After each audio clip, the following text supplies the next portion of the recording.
Densha de Go. Oh. Where the fuck? Okay. Where am I? Okay. Probably should have adjusted my mic before I started. Is that loose or is that tight? Oh, that's loose. Oh my god. Where are you, Tom? Tight, tight, righty, tighty. Lefty, lefty. Okay. Still working here. Wow, this is a little quiet title screen. Oh shit, my toolbar is locked. I didn't want to do that. Because now I can't move shit around. Oh shit.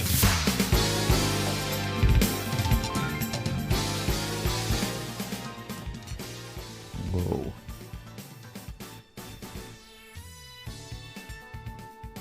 Yeah, we're not gonna do that again. Let's go. Densha de Go! Yes.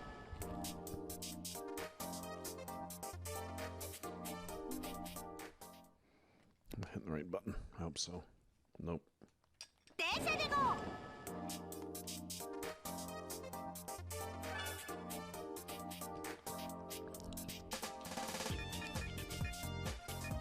Ooh. Well, let's start at the beginning.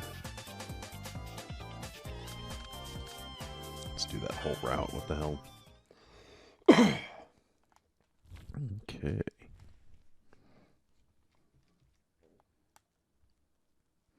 Let's see. I got some bow on the news, huh?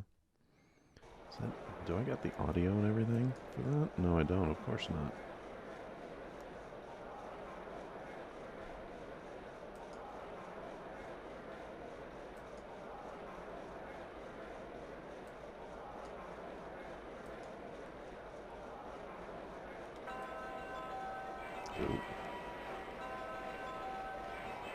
Do I not have a fucking Firefox audio? Wow.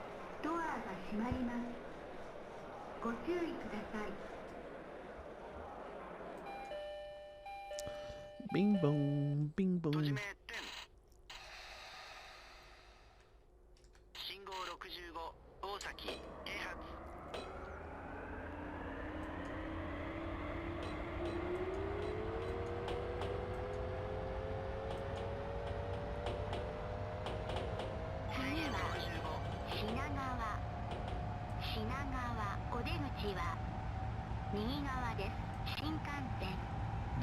Okay. Oh shit, oh shit, oh shit, oh shit. God damn it. Off to a bad start.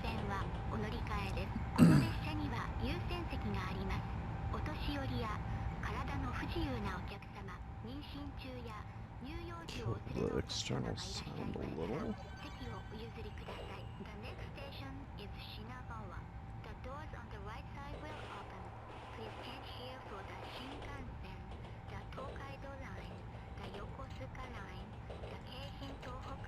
Oh shit, shit, shit. No, no. God damn it. Knock that shit off, Tom. I don't know how to drive a fucking train. I haven't fucking stated this even more. See, there we go. Now I can go 75. Let's go 75. Come on. Haul ass, dude. Let's talk about some news. Let's start off with some bow, huh? No, wait a second. Gotta start slowing down.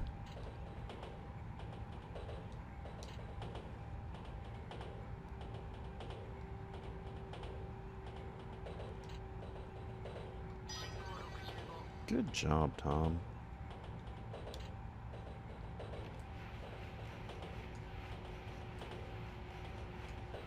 Oh, shit.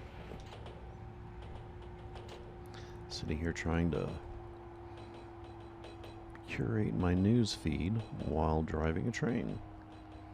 I knew it was going to be fun.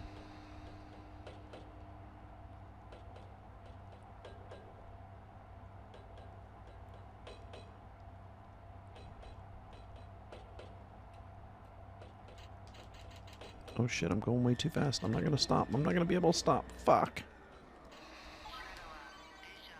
I'm never going to make it around.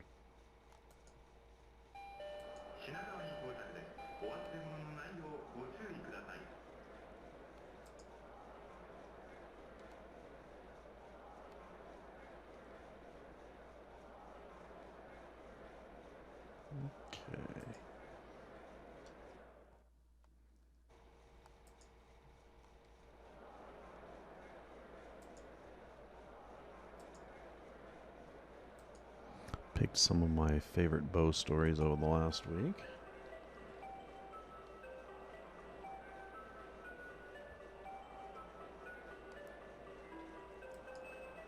Oh, nice. That works out. Internet people, it's Bo again. So today we are going to talk about Alabama and the Supreme Court. Damn it. Sorry about and that. Defiance. I'm not getting that and audio myself. short-sightedness.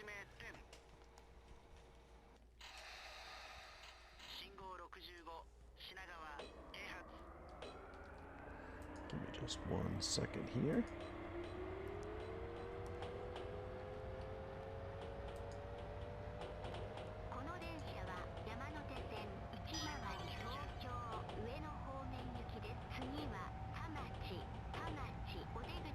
Wow.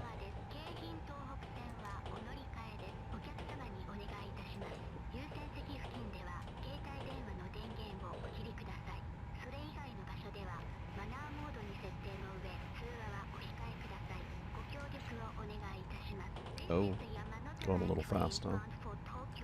Yeah, let's slow that down just a little.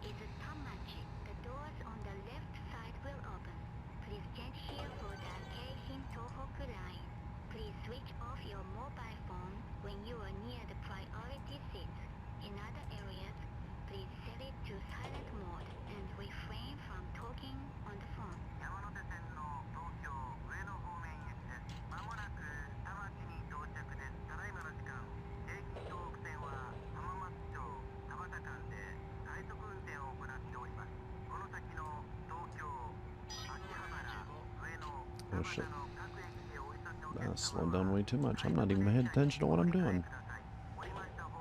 Should have prepped all this before I started, obviously.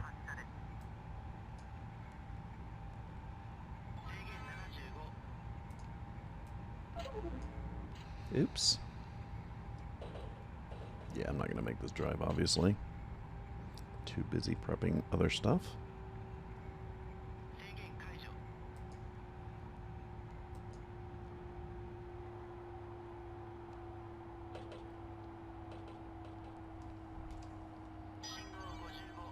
Actually, I'm not doing bad for not paying attention.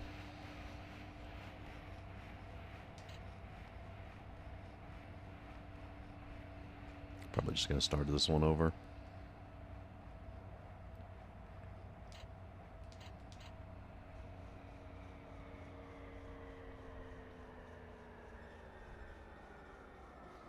Yeah, fuck that up.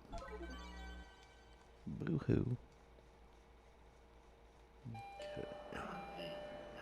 1, 2. Where do we want that? We want that on our ACCs, which are on 3, mainly. Looks like it. And I haven't adjusted this. This sucks.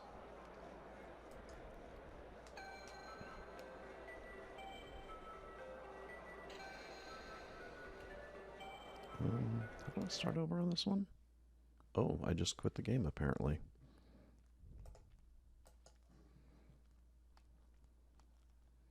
Well, goddammit. Okay, give me just 1 second here, because apparently I'm so unprepared. Okay.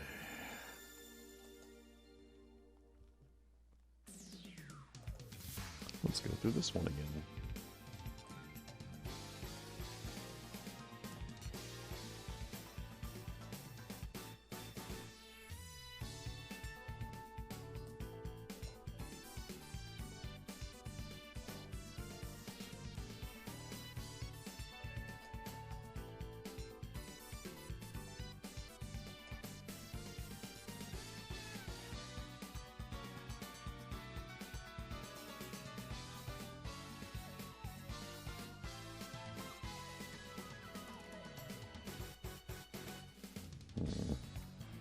Yeah, I'm gonna need to separate these a little bit better.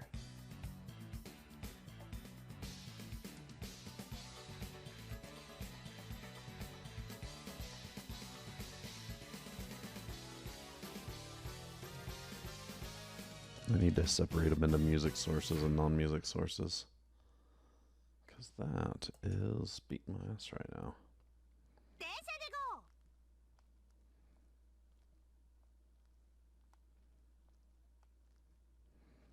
Okay. Alert box overlay. Enable on both, and that is an app. Not music. Music goes on the last track. Chat box. Chat box has no audio. What the fuck? But if it did, that would go on apps. Puppet has no audio again. If it did, it would go on apps. Live cam again, no audio, but if it did. And let me make sure Firefox is monitoring an output. Okay, there we go.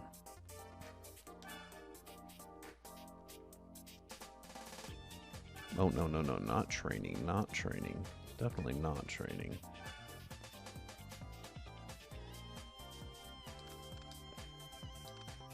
Full route, we'll try a little bit harder this time. And let's listen to some Bo. And why it's probably really happening. Oh, let's start that Okay. over. Well, howdy there, Internet people. It's Bo again. So today we are going to talk about Alabama and the Supreme Court and defiance and Test. short-sightedness and why it's probably really happening. Okay, so if you don't know any of the background story to this, we'll start there. Alabama had a map for its districts. The map had one majority black district out of 7. Black people in Alabama make up like 27% of the population.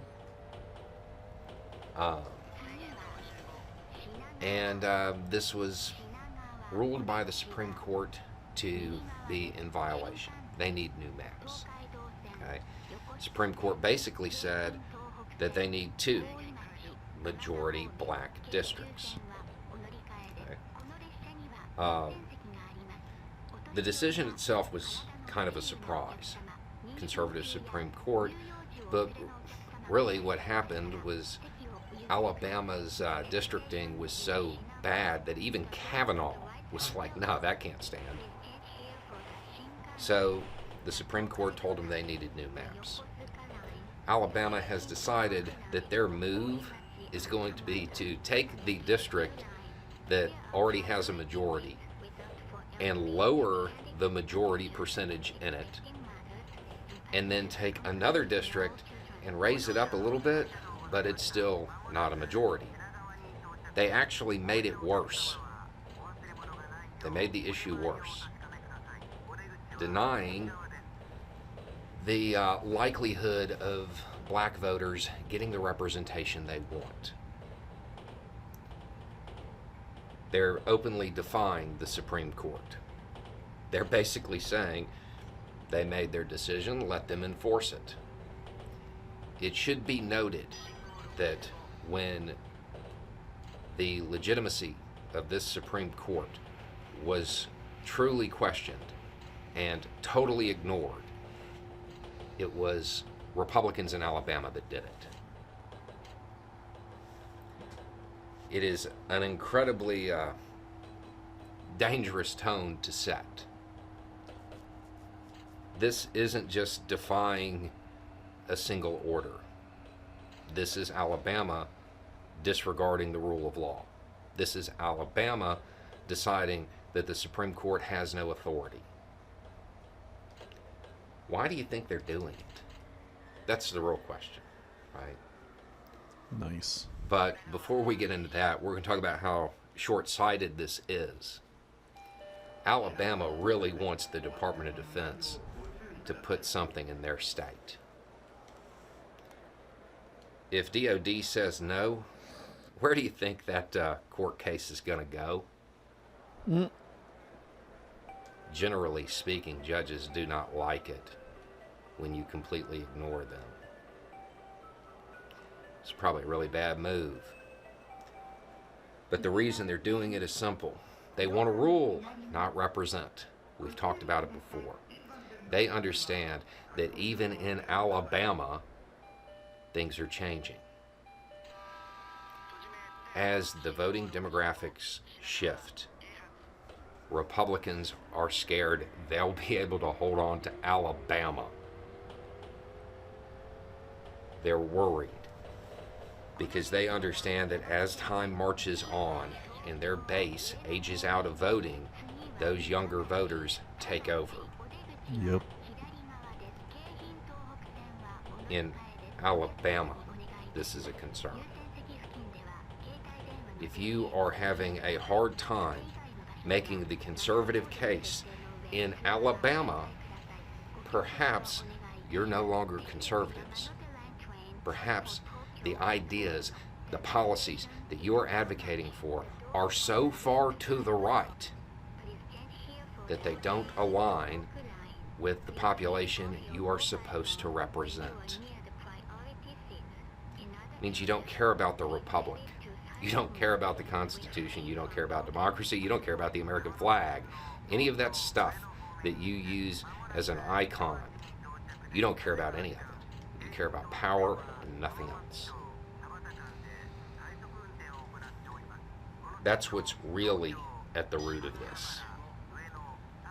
I mean, it is Alabama, so, I mean, the whole racism thing is there too. But in this case, I don't think it's racism for racism's sake. I think it's using racism to maintain power for their in-group, which, I mean, it is predominantly white. So maybe that's not as clear a point as I thought it was. But this is more about maintaining Republican power for the Alabama elites, so to speak, than it is about keeping anybody else down. They don't care about keeping people down. They just want to make sure they're on top. Make no mistake about it, if you are in Alabama, they'll do it to you too. Doesn't matter what your skin color is. And they will do it even after the Supreme Court told them to stop. They're not your representatives, they're your rulers. You need to recognize that. Anyway, it's just a thought. Y'all have a good day. So, looks like from this reporting, of course, again, gonna make sure that we state the liberal bias, the left bias that Bo definitely is. So,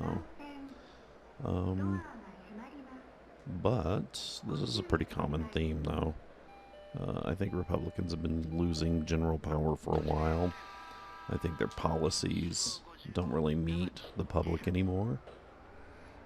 And haven't for a while because the people who influence them care more about, corporate donors, that kind of thing, than they do about people. And this has been kind of something that's been building. I mean, obviously you have the Republican Party's policies have always been kind of cutting social programs and, othering people and stuff like that. So it's just kind of par for the course. But they've been slipping out of power for a while. And, we've seen things like gerrymandering and stuff like that kind of help maintain that.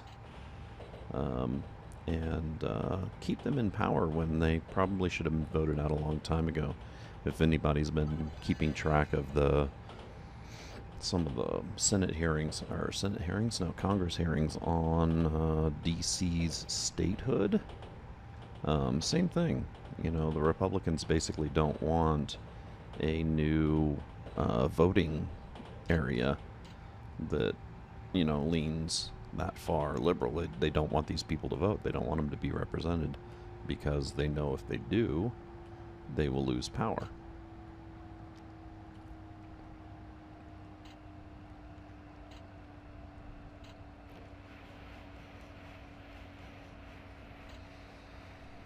And they've just been slowly losing it and trying to maintain their grip on it this whole time, and it's just been kind of sliding too progressive. And it's going to probably keep doing that, honestly. Oh shit. Almost stopped too early, which always sucks.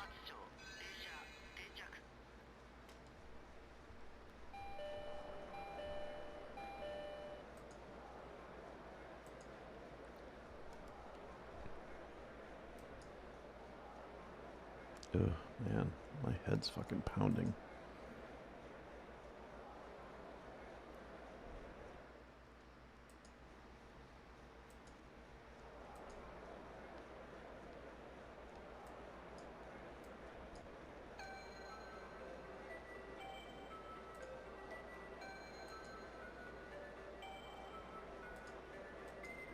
Well, howdy there, Internet people. It's Bo again. So today we are going to talk about American history and legacies and imagery, because we are getting what may be the final story, the final chapter in a piece of iconic American imagery that Nice. probably hasn't dawned on people how iconic it is and how long it's going to be printed in history books. When you think about American history, oftentimes it is through images. A lot of times we remember the image and don't really remember anything else. I think most people can remember the Marines, the imagery of the Marines pushing up that flag. What island? Iwo What Jima. mountain?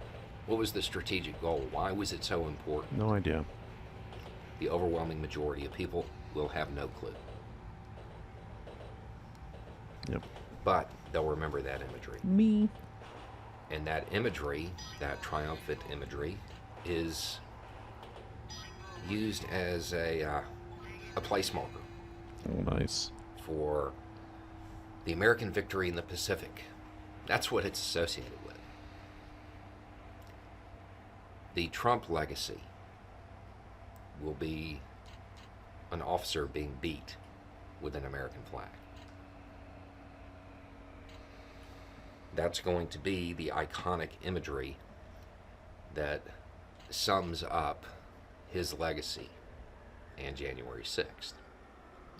Ooh, look at that. Peter Look at Francis Stager, man from Arkansas, the man who wielded that American flag. He was just sentenced 4 years and 4 months. Prosecution was asking for 6 years and 6 months. His name will be a footnote in history books for a really long time. It will be brought up. That imagery will be printed. It will be in documentaries. It's going to be around a long, long, long time. A quote that has been attributed to Stager: every single one of those Capitol law enforcement officers, death is the remedy. That is the only remedy they get. That will probably be part of Trump's legacy. That quote. Nice. It'll be printed alongside that imagery. Now, at the same time, when people dive into history, they get the rest of the story. Stager's story isn't actually written yet. What happens when he gets out is going to it's going to matter a lot to the legacy of those involved in January 6th. Because he'll be the one that people look into. He will be the one that historians in the future will, this is the rest of the story behind this image. You'll see top 10 articles that provide little snippets to what happened after important imagery. They'll be included in that. Trump's legacy, unless this country absolutely just loses its mind, it's pretty much already written. It hasn't been put down in history books yet. But all of his actions, everything, will be encapsulated in January 6th. And that'll be the imagery that defines it. History has its eyes on Steger. What he does after he gets out is going to shape whether or not people perceive those who participated in the 6th as rabid militants that were just ready to do anything for their chosen leader, or they were people who were manipulated. A truck driver who showed up the day before decided to stay overnight.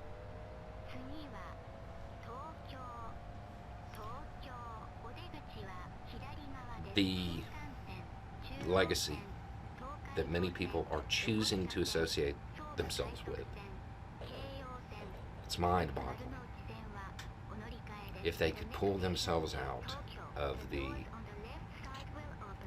fear-based information silos that they were in,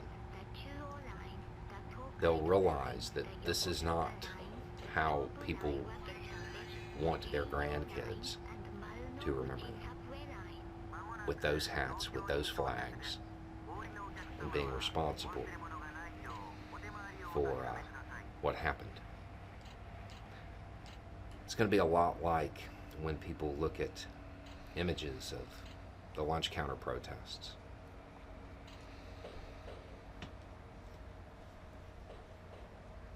It will change over time, but make no mistake about it, it's a major historic event that will be recorded in history. The imagery, it's already set.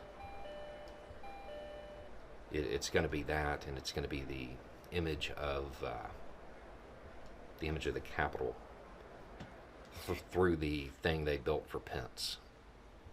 Those are going to be the two images that are most closely associated with the 6th, and they will define Trump's legacy. The people who were there that day, they get to write their own the rest of the story. But they will be viewed by their grandchildren in history books as participating in that event. Anyway, it's just a thought. Y'all have a good day.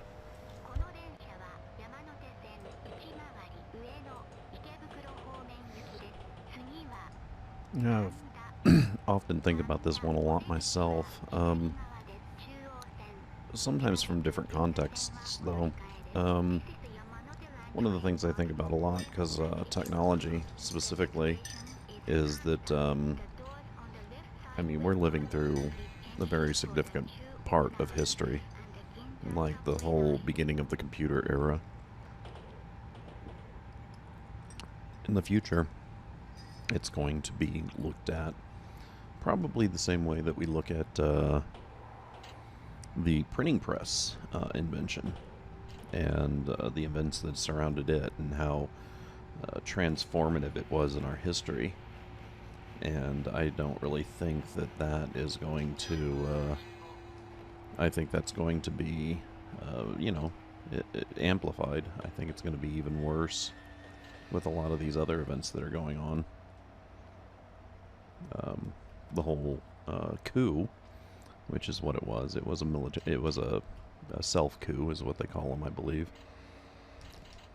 And that'll go down in history. The people who participated in it will go down in it as if they're not the victors, they will be described as, you know, unfavorable. It's going to be a coup. It's going to be described as a coup. And, man, if you're involved in it, man, I mean, half of Congress was involved in the coup.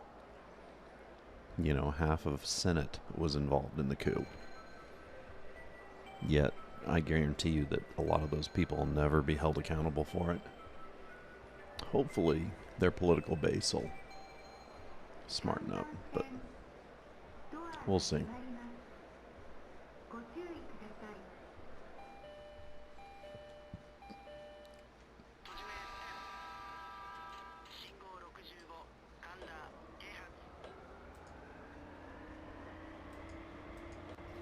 Well, howdy there, Internet people. It's Bo again. So, today we are going to talk about Biden and McCarthy and political math and political shows. And we're going to talk about unintended effects and results. And we're going to talk about a hard truth that the Republican Party is eventually going to have to face. Okay. So if you have no idea what's going on, McCarthy is floating the idea of a Biden impeachment inquiry. For what specifically? We don't really know. It's just this general tone of corruption type thing. Okay, let's start with this. Unless they have concrete evidence, something real, something tangible, that nobody knows about, this is a political show. Okay? Now, I'm willing to entertain the idea that maybe they actually have something hidden away and they've managed to keep it a secret and all of that. Sure, it's possible. I don't think it's incredibly likely, but if that's the case, well, then present it. Okay? But absent that, it's a political show and nothing more. Now, why are they doing it? To energize their base. That's really the reason. A base that, frankly, they're already as energized as they are going to be. Yep. What are the unintended consequences of this? Because the real goal for something like this, if you're going to do it for political reasons, should be to convince independents that Biden is bad. That should be the goal. The problem is, without a strong case, they're going to have a really hard time doing that without actual concrete evidence. And it's going to be even harder given the fact that many of them voted against impeachment on a much stronger case for a different president. That's going to be an issue with the independents, which are the people they should, in theory, be trying to win over. The Republican Party cannot win with Republican votes alone. It's that simple. Convincing the independents is going to be hard if you voted against impeaching on a stronger case, and especially if there are already a bunch of quotes out there about picking someone to impeach. I'm saying that because there are quotes out there about that. They toyed with a bunch of different political appointees of Biden, and now they've just said, okay, well, we're just going to go after Biden. Okay. Again, the independents, they're going to see through that. They're going to know it's a show. They didn't learn anything from 2020 or 2022, which is the independents don't actually respond well to the shows. That's why Trump lost. That's a huge part of it. It's also why the Republican Party underperformed during the midterms. The social media engagement is good for social media engagement. It doesn't convert to wins. So they have all of these issues with gaining independent voters. Without a strong case, it's a show, and it looks like a show, and it's a joke. They don't win those voters with that. then you have to look at the fact that they have a razor-thin majority. A very, very slim majority.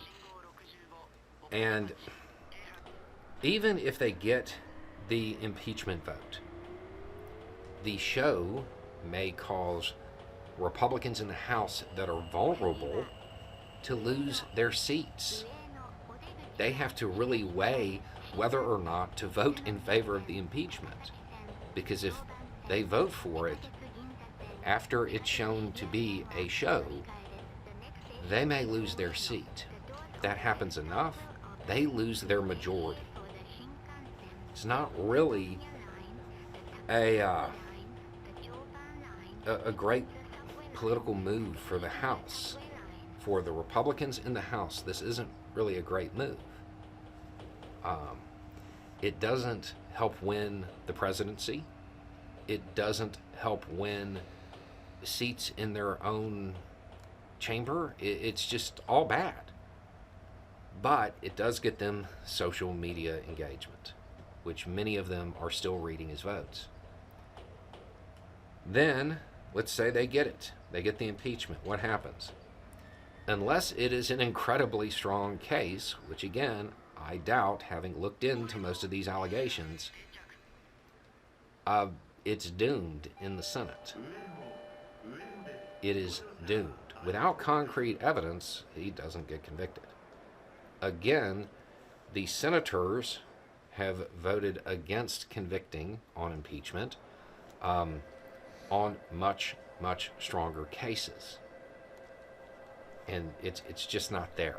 The votes aren't there. In fact, I'm willing to bet there are enough partisan Democrats to block a Biden impeachment even with decent evidence. So it doesn't go anywhere. They'll look at it as payback for not convicting Trump on his impeachments. And then you have the other part of this, the Republicans in the Senate. They are not going to be happy about this hot potato being thrown at them from Republicans in the House. Republicans in the Senate have this figured out. They understand what happened in the midterms. They've got it. They are focusing on candidate quality, remember? They're trying to get away from the wild rhetoric. They're trying to recenter. And when I say that, understand, I mean come back to the center of the Republican Party, not actually like become centrists. The Republican Party is always going to be right-wing. They're going to try to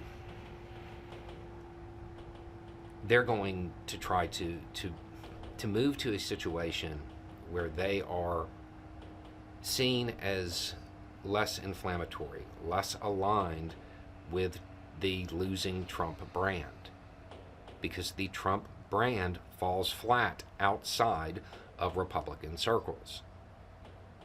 They understand this, and there's the GOP in the House just say, hey, this is like totally political divisive thing that we kind of made up.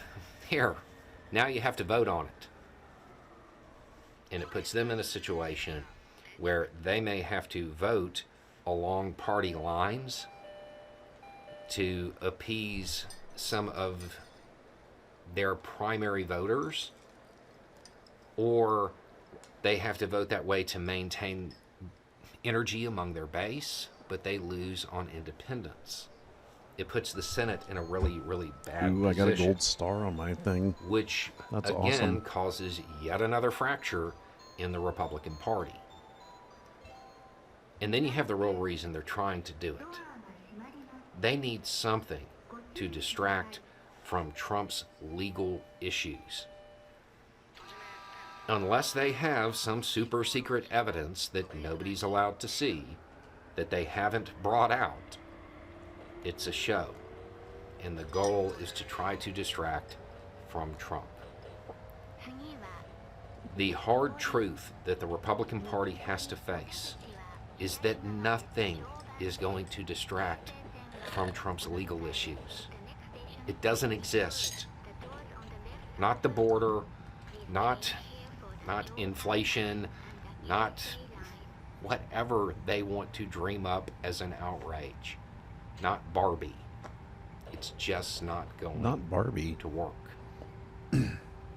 The former President of the United States has been indicted more than once, and the expectation is that more than one is still on the way. You wanted a president that was going to make history. Well, you got it. Nothing's going to distract from that. Aligning and attempting to distract from that just continues to hurt the Republican Party. Trump has damaged the Republican Party far more than a lot of people are willing to admit. And that damage is going to be long lasting. And the longer Republicans cling to those ever shrinking coattails, the more it's going to damage the Republican Party.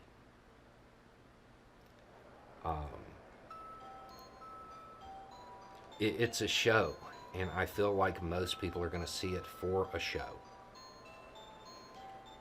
The committee hearings that they have put on, they're not getting the traction. Now, the way they're viewing it is, well, it's because it's not big enough. We need something bigger. Because nobody's paying attention to our committee hearings except for our base, who really don't care. They're going to vote R no matter what. It's not winning over those independents, so we need something bigger. What they're missing is the reason nobody cares about their committees is because they know it's a show. So engaging in yet another show at higher stakes it just continues to push independents away. They're tired of the circus. This will be seen as an attempt by the House to defend Trump and distract from Trump. There's no other way it can be seen. It's not going to play well. But I don't think it matters me saying this. I think they're probably going to try anyway. The only people I think could stop it is Mitch McConnell. I think he might be able to explain that this isn't a joke, and that if you send it to the Senate as a joke, we will treat it as a joke, because their only out will be to call Republicans on what they did. Otherwise, they end up in the same situation where they're pushing away independents that they need. Anyway, it's just a thought. Y'all have a good day.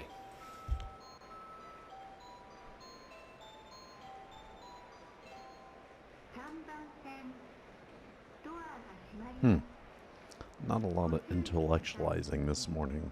My brain is just not there. Watching this stuff is fun, but I mean, what comments do I have? I mean, Bo pretty much sums it all up, which is why I watch him.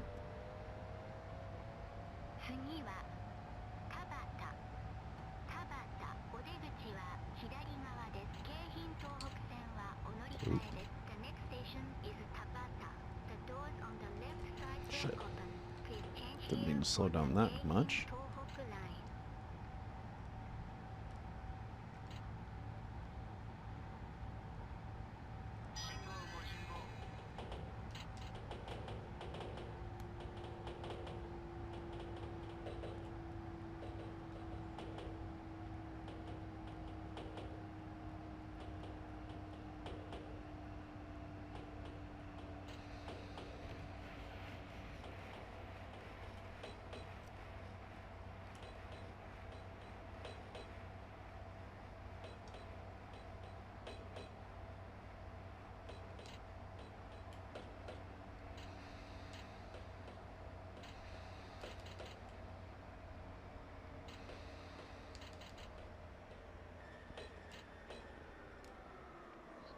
Oh.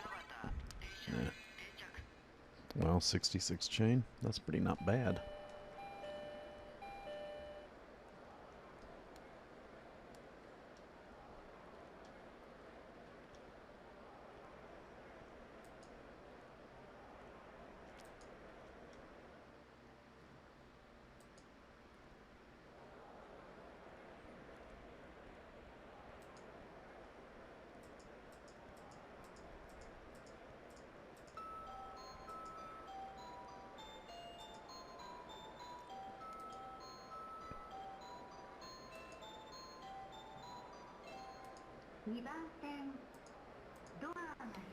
Well, howdy there, Internet people. It's Bo again.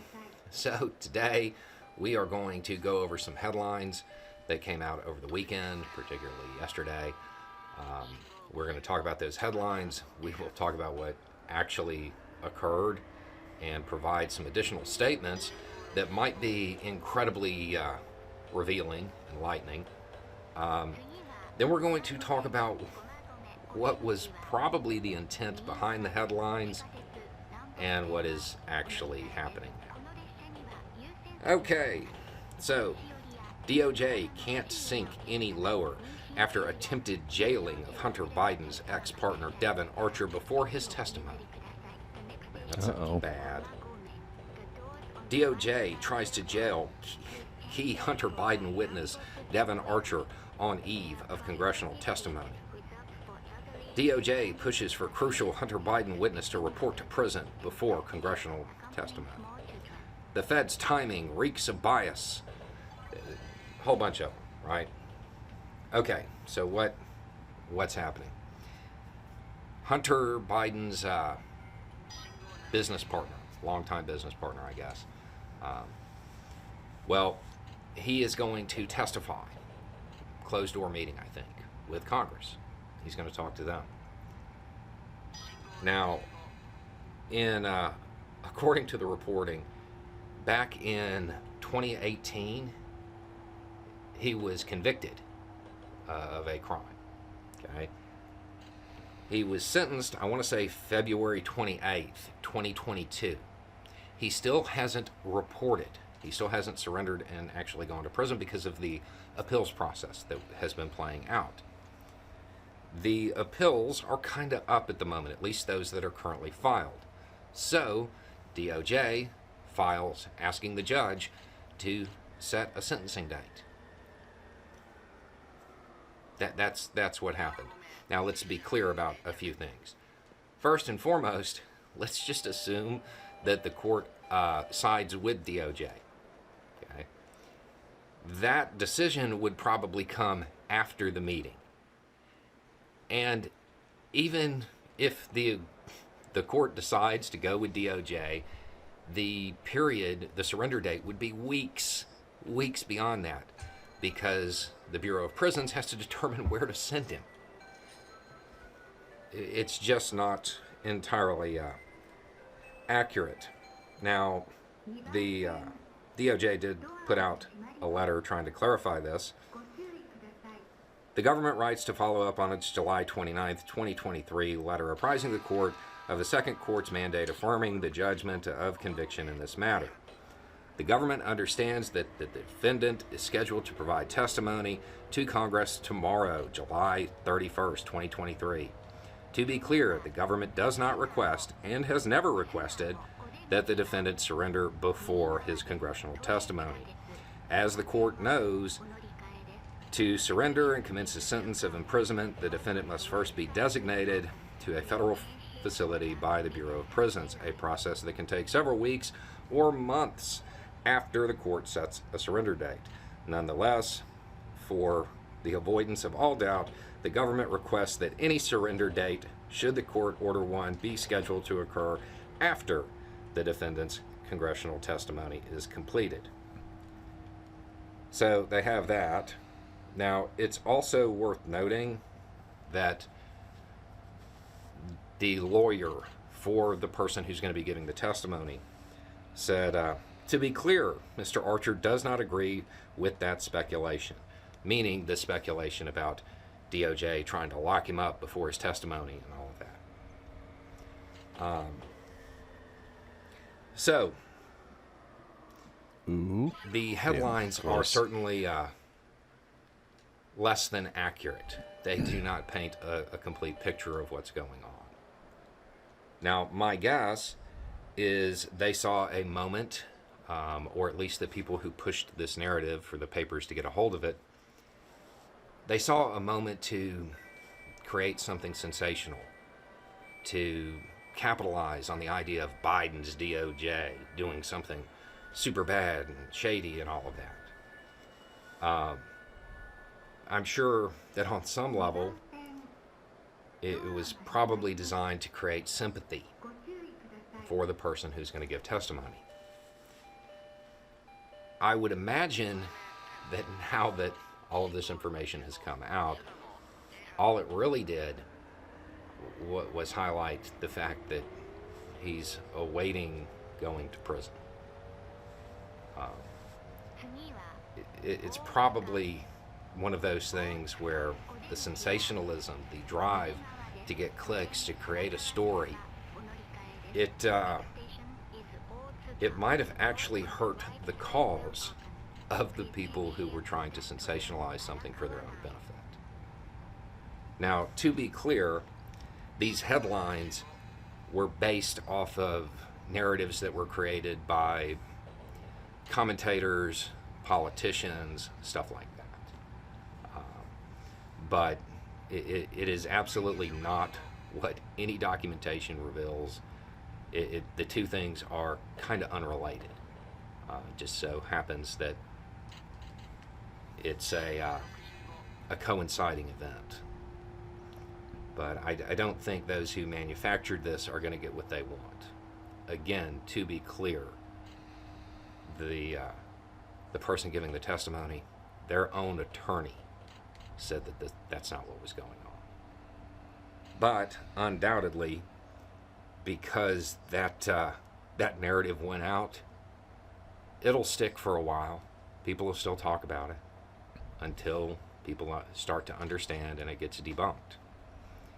Because when a narrative gets manufactured over the weekend, well, a lot of times there's nobody around in government offices to correct it. Anyway, it's just a thought. Y'all have a good day.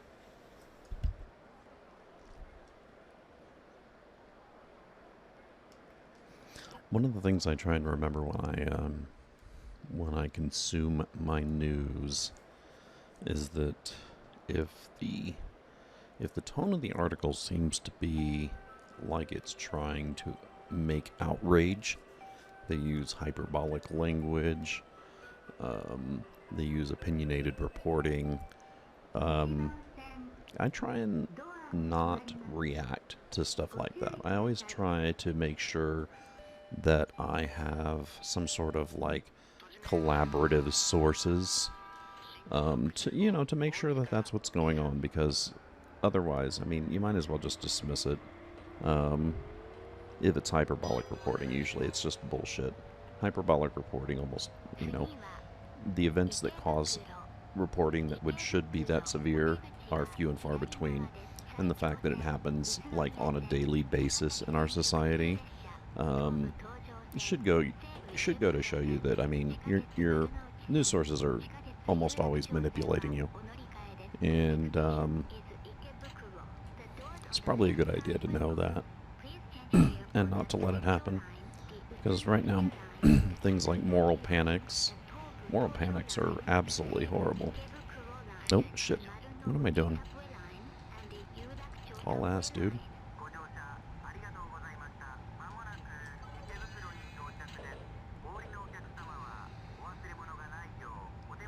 Yeah, man, moral panics are horrible. I mean, I just got done watching reporting on the McDonald's coffee incident, and how the reporting around that pretty much favored the corporate entities that were the focus of it, I mean, the idea that McDonald's made coffee that was too hot and scalded somebody just seems to be more believable than, the fact that they served coffee that was too hot, that the narrative that was painted by the news wasn't accurate, et cetera, et cetera, et cetera. And the backlash is all these corporations got to basically have the advantage of the negative association with suits. So, legislation was passed to minimize it, et cetera, et cetera, et cetera. Basically, it just helped these companies, help these companies basically exploit you and get away with it.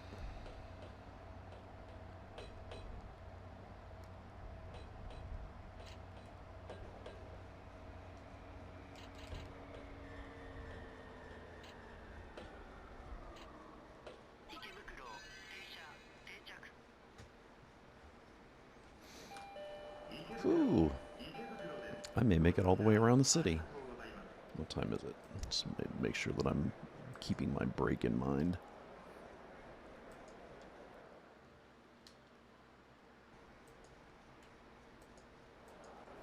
Well, howdy there, Internet people. It's Bo again.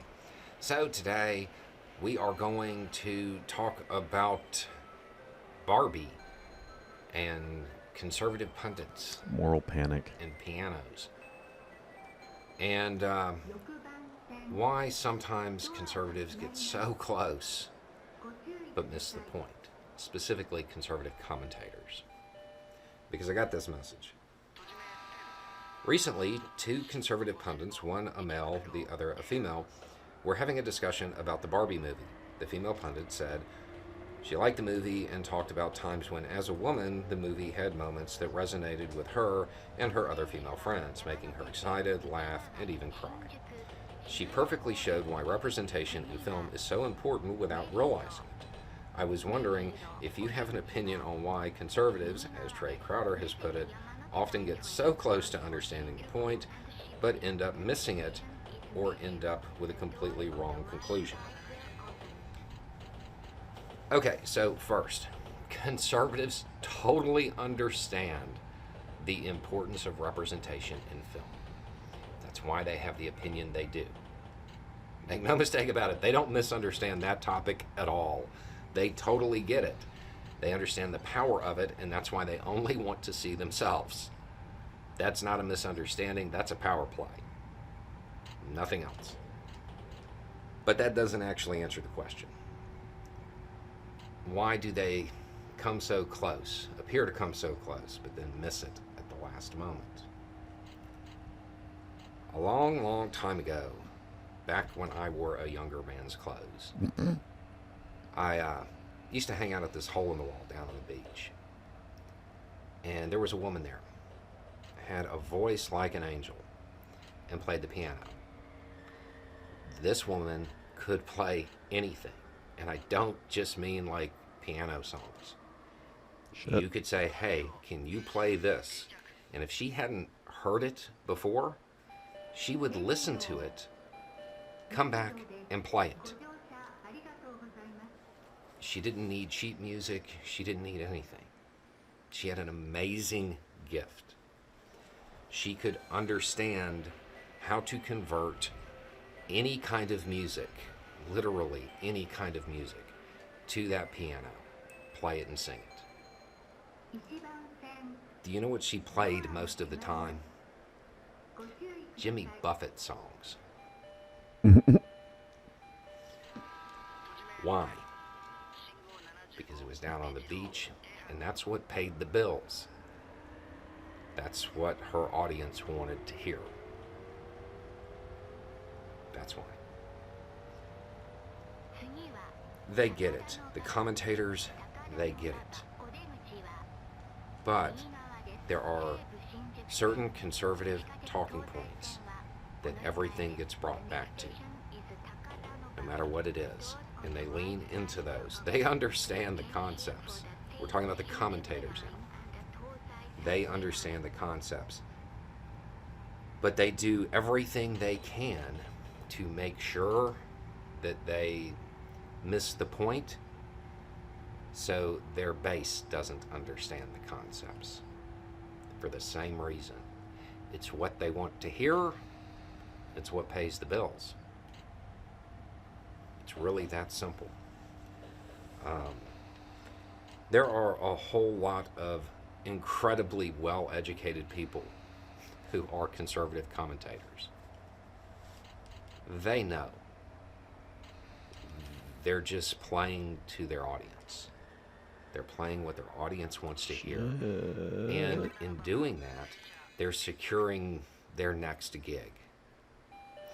If they, just a little bit, just a little off key, well, that audience may move somewhere else.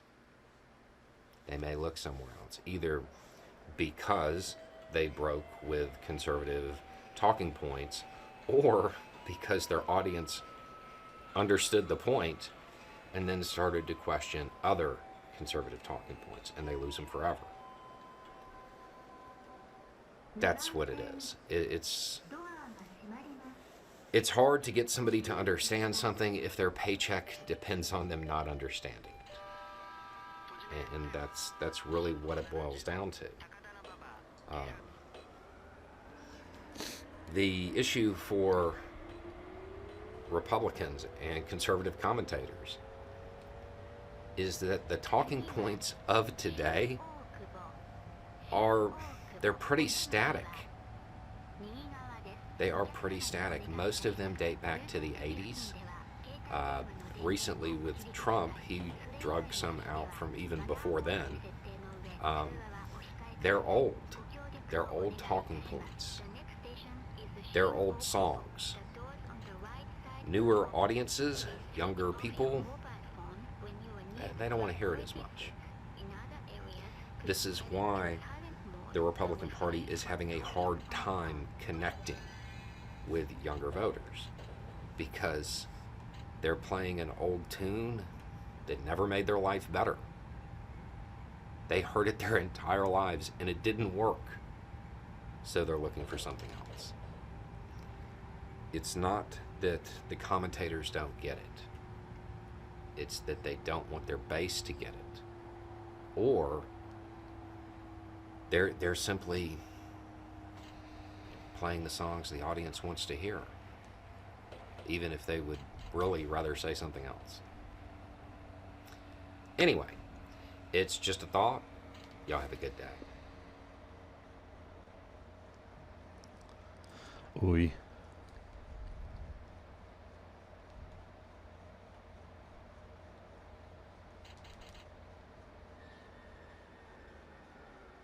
Oh, there we go.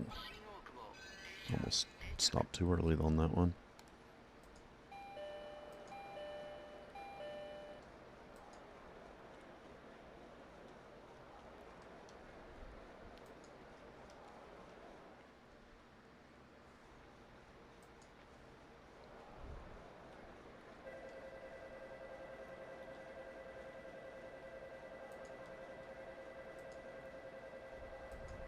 Well, howdy there, Internet people. It's Bo again. So today we are going to talk a little bit about polling numbers.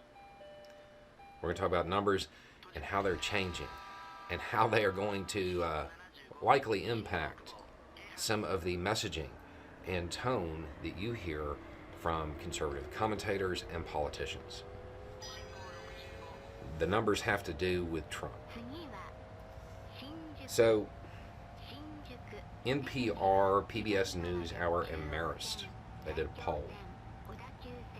51% of Americans believe that Trump did something illegal. 27% believe he did something unethical. 19% believe he did nothing wrong, and 3% are unsure. A majority of the country believes he broke the law. An additional 27% believe he did something unethical. Off the bat, 78% of Americans, well, they're going to have a hard time. They have something that they have to overcome in order to vote for Trump. Only 19% believe he did nothing wrong, that it was a perfect phone call, that it was, it's prosecutorial misconduct, that, blah, blah, blah. Only 19%. These are not winning numbers. Now, as bad as that is, there's something else, because that's all voters. Some of those are Democrats. When you're just looking at Republicans, last month in June, same poll, 50% believed Trump had done nothing wrong. This month, it's 41%. 9-point drop. His rhetoric isn't working. Wow, I haven't lost a single passenger. They make jokes. They call themselves ups. the Five Nice. Families. In a lot of ways, the current Republican Party is a lot like that organization, that thing. You're only as good as your last envelope. Your last envelope of poll numbers. Trump's envelopes, they're coming up light. What is this? What are we I would waiting imagine that you are about to see a lot for? What is the countdown conservative commentators and people who would normally defend Trump start to step away. Because now it's not just a matter of him facing a whole bunch of uphill legal battles. He's also not doing well among the base. And that's what matters. I'll have to pause it next time that happens. If the base no longer believe him, well, he's going to lose control of them. And that's what they're about, maintaining control, not representing. So, if he can't maintain control, if he can't convince them that he did nothing wrong, they're not going to follow him. That's the way the upper echelons are going to see it. You're about to start seeing more people distance themselves from Trump. I would say over the next 30 days. Now, this is assuming that he doesn't get a post-indictment bounce or the other indictments that may be coming start making the poll numbers drop faster. But as it is, probably about 30 days. And you'll start seeing a change in the way people talk about Dear Leader. Anyway, it's just a thought. Y'all have a good day.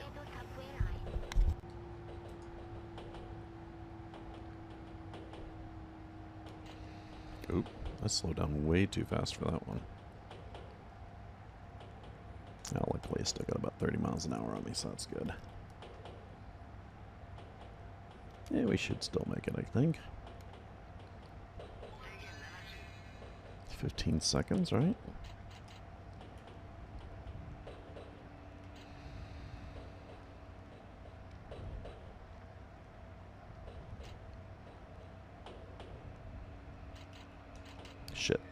Shit. No, fuck. I lost a dude. Man, I really fucked that one up. God damn it.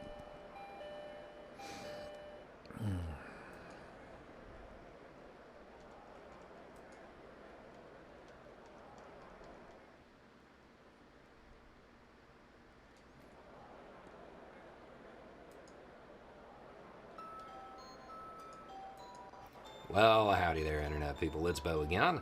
So today we are going to talk about a lesson from an acquaintance of mine and why a lot of conservatives are suddenly unhappy with Fox. And it's probably not for a reason you would imagine.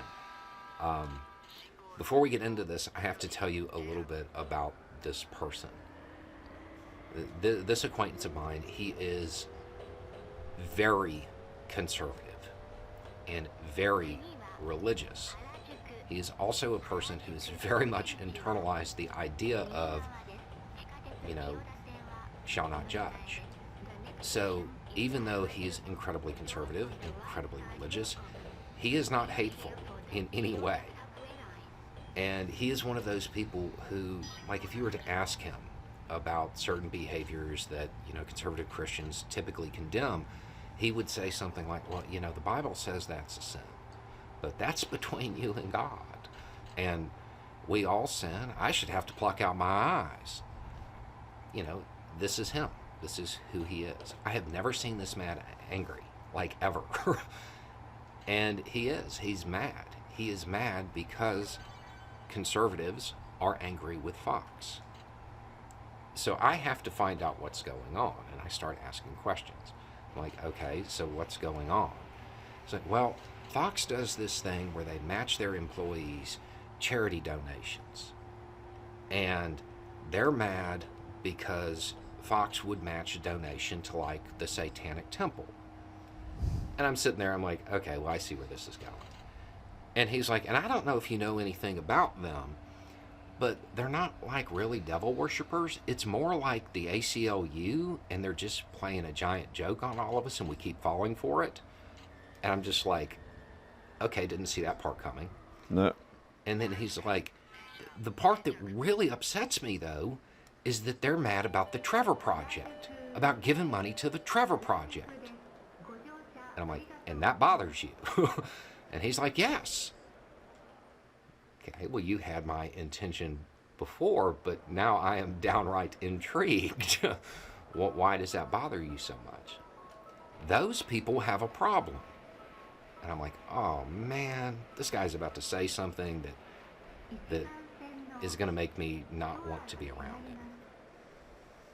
But what he actually says is, those people have a problem. They hurt themselves a lot. And that place has a hotline. And that's the one sin you can't come back from. Wait, what? I kind of, because I didn't understand what he was saying. He wasn't talking about being LGBTQ. He was talking about hurting yourself. And because Trevor Project has a hotline to prevent that, Christians should want to support it, because if somebody does that, they can't repent. Mind blown. Like, I'm just utterly speechless. I'm like, did you just give me a Christian argument to support the Trevor Project? And he's like, every Christian should support people not hurting themselves. Well, okay. So we have this conversation, and he vents for a while about this. And then I go home and check it out. And apparently there is some reporting about this in like Christian newsletters. It looks like it all tracks back to an article on Blaze, I think. And yeah, it's a charity matching program that the company has. But the way it's getting framed in most outlets is that Fox is donating to a satanic church, which, I mean, whatever. At the moment, at time of filming, this hasn't like turned into a giant thing with a bunch of coverage, but I have a feeling it very well might. As far as that framing for the Trevor Project, I never would have thought of that. That is very unique, and that was his position. And I have to say, I think that's a good one. Anyway, it's just a thought. Y'all have a good day.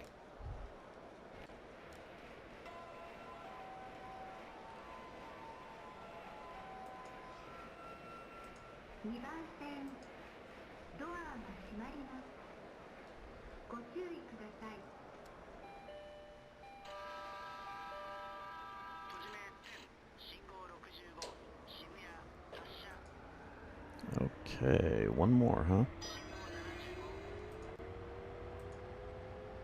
Let's bow again. So today we are going to talk about Houston and libraries and doing things on your own. And we're going to talk about a story that is starting to gain attention and will undoubtedly become a national story as more people hear about it. In Houston, this year, there will be 28 schools. Schools that last year had a librarian and a library. And this year they will not.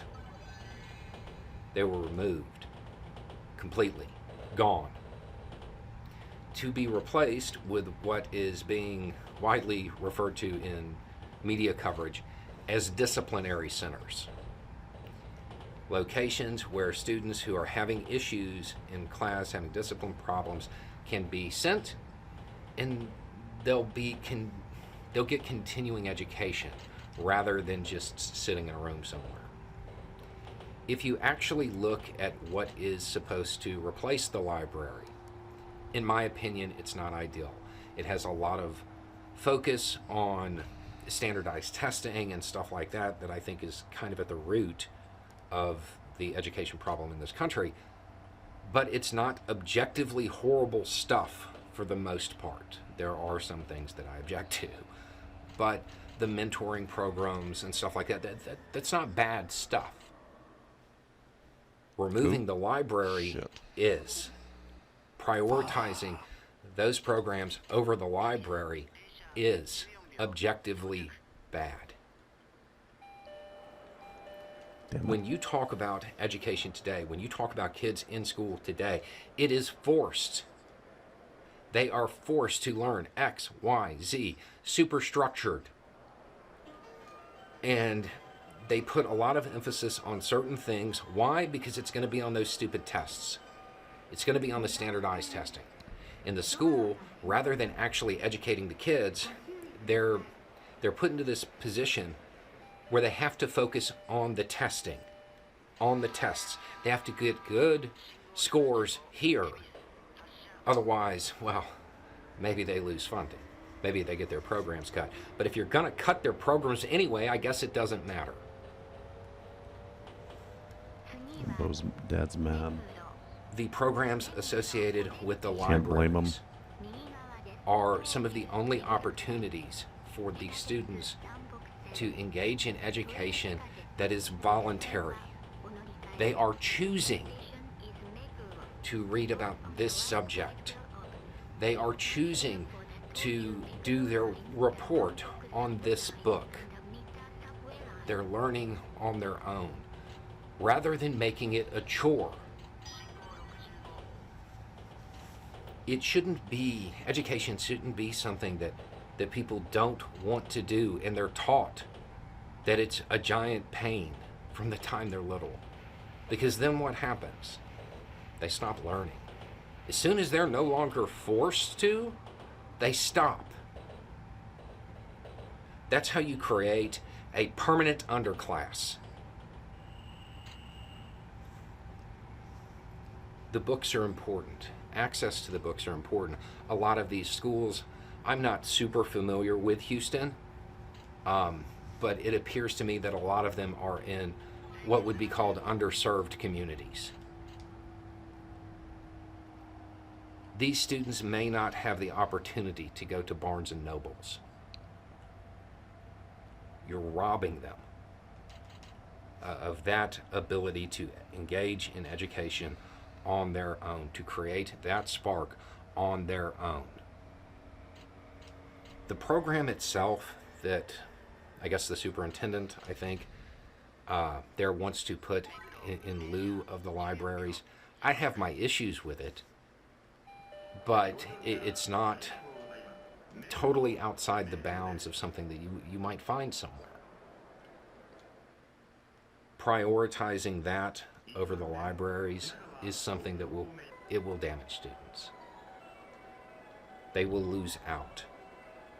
Not just in the books and their access to them, but in the access to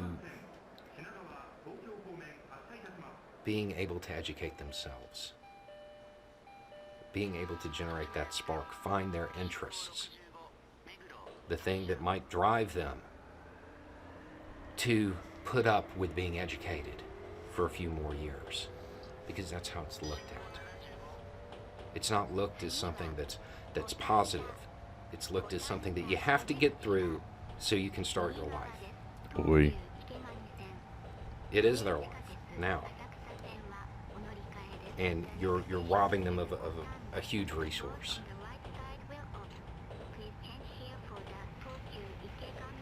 This is a bad idea, and it will be shown to be a bad idea if it's implemented. You can't take this away from them and expect there to be a positive outcome. Anyway, it's just a thought. Y'all have a good day.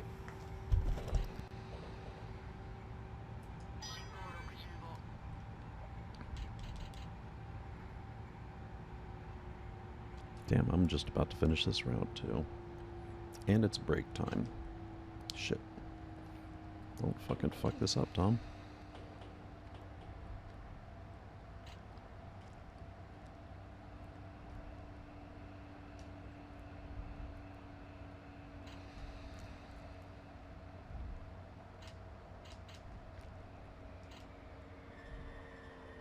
Shit.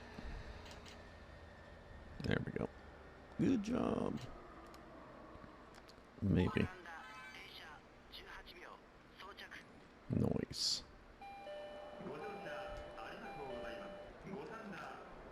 And I'm going to go ahead and take a break, and then I'm going to finish this line. So, let's see. Be right back. And let me leave you with some Schoolboy Q, huh? Let me pause this game, actually.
Okay. Time to finish this run, huh? Okay, where the hell was I? Spotify Premium, my news. Let's do one more bow while we finish this up, huh?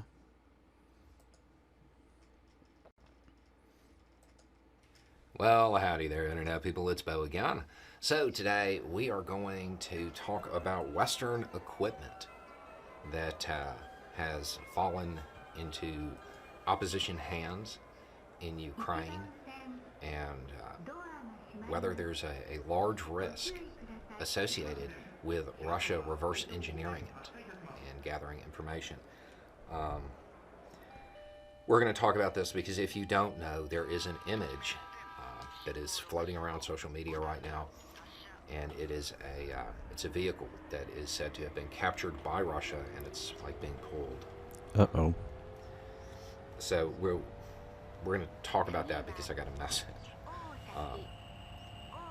Are you going to talk about the dangers of Russia reverse engineering its new prize? Didn't think so.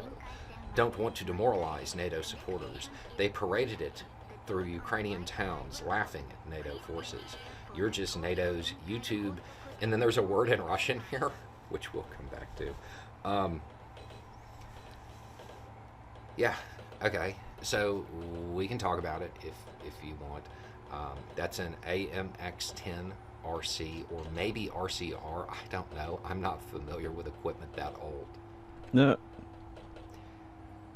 That was designed in 1970, and I think it was updated in 2000, phased out, being replaced with the Jaguar.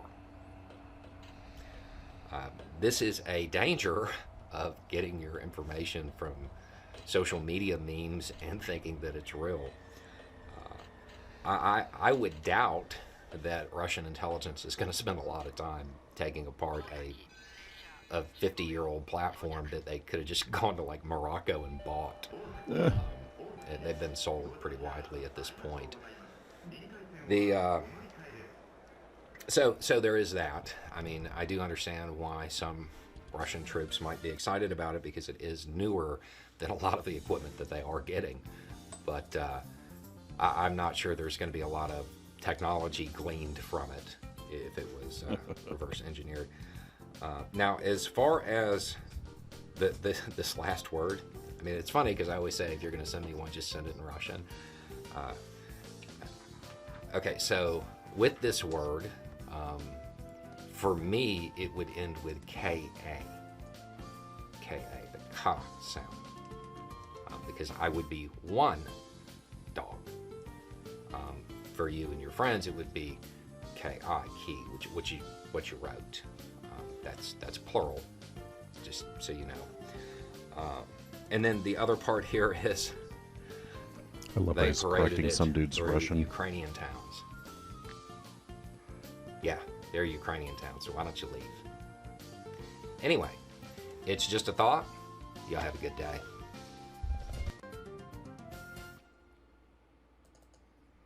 Dude, I finished the whole thing. That's awesome.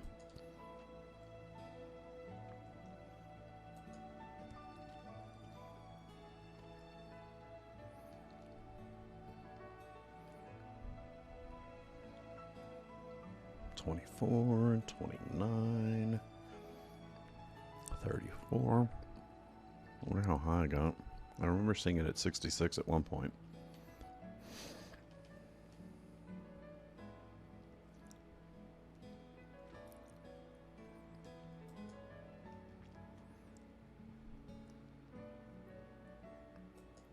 $59, $62. There's the 66 I remember. 73. See where I fuck up here. 76. 82. 89. 93. Nice. I got up to 96. 100. Wow. 104. Oh, there we go. So I got 104 for a chain. That's pretty awesome, actually.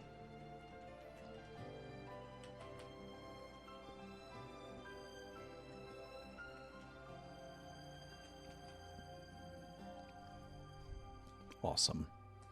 That's gonna give me a lot of money. 24 grand or 224 grand. That's awesome. Thank you for saving my game. Is there anything else we can buy? Probably not, huh? What is this, replay? I didn't know you could do that.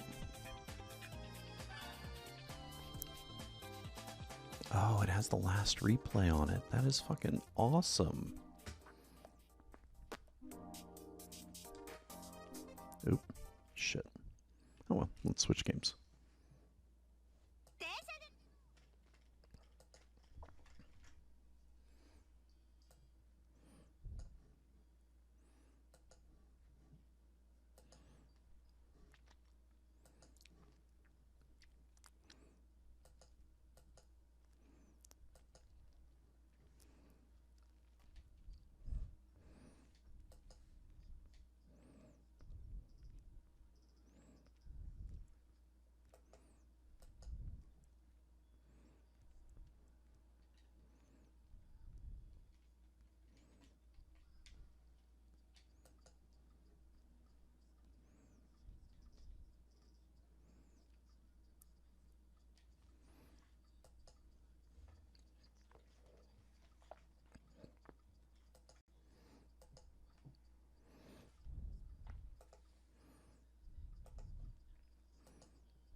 That's fucking loud. Like it's supposed to be.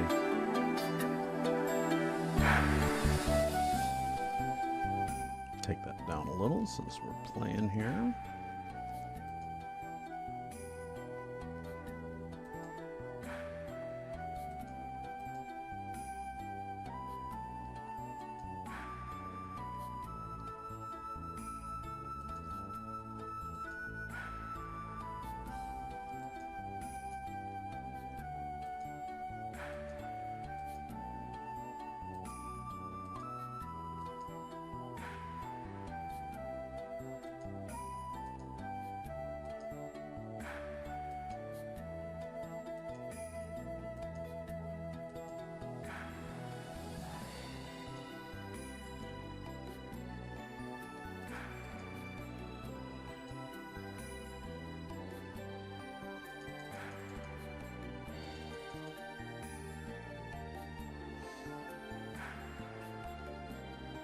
Hmm.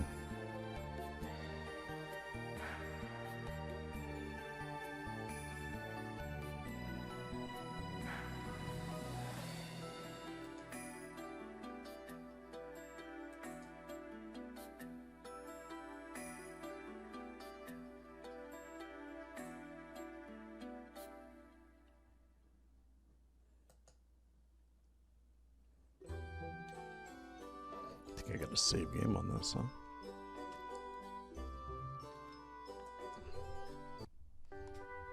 Oh, the Wheat Festival.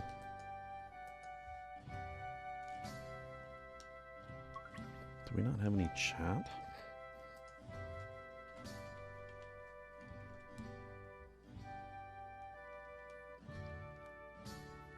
Oh, there it is.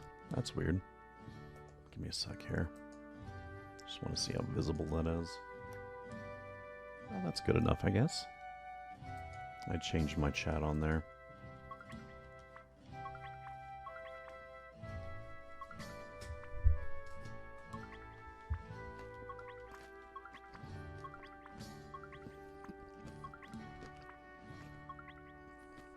Cute. Oh, nice. I've started a new chapter. Salted ham.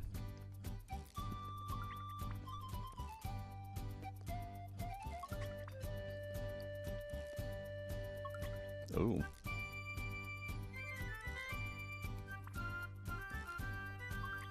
I need wheat.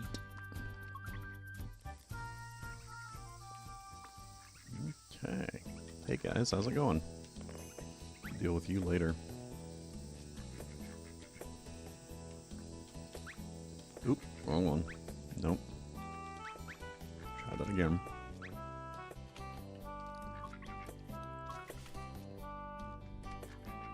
Leafy scraps. Let's see, what do we got here? We got one male rooster, two female roosters. That sounds about right. What's the dog doing? Dried wheat. Use a jar to collect the seeds. Well, duh. But do I want seeds? That's the question. Do I want the wheat or do I want the seeds?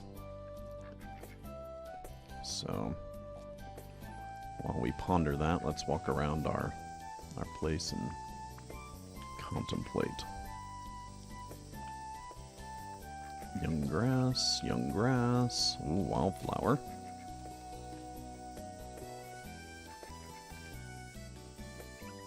Grass sprout. Not a lot of stuff over here. Got one male rabbit, two females, and a baby. Let's keep it that way, I guess.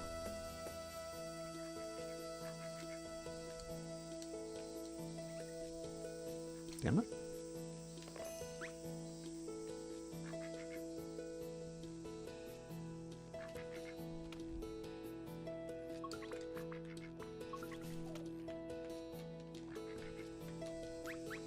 Oh, I need that cabbage, actually.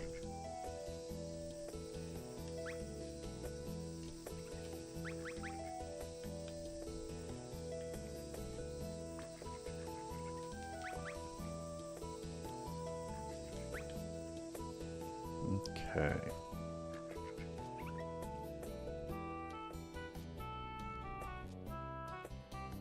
And I need to get rid of some of that crap.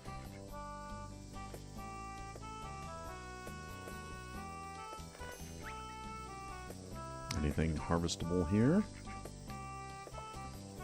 One male, three female, one baby. Well, let's keep that for now.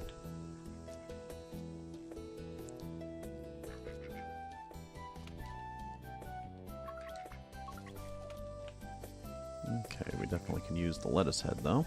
Give it to the wabbits.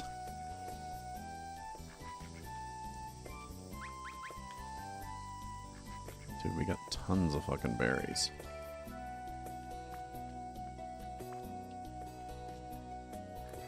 I guess we could use one more of those. Do we have a seed shed? I can't remember. Oh, goddammit.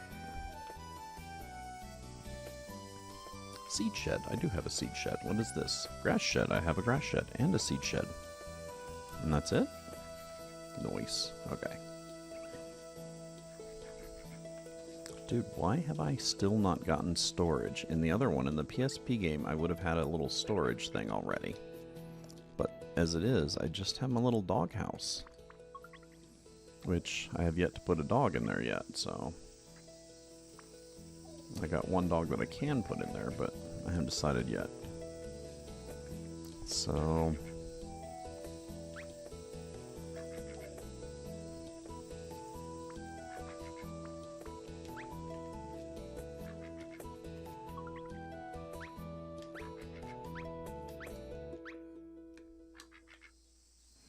Okay, so we could probably use some grass seeds. Actually, we could probably just use seeds generally all the way around.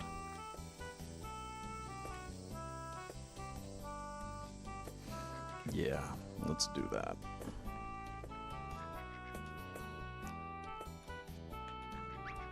Oh, no, just one of those.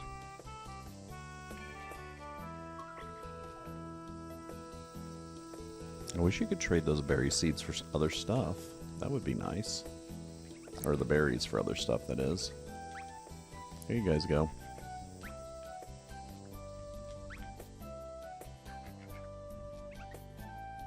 No? Okay. Actually, I'm going to move that.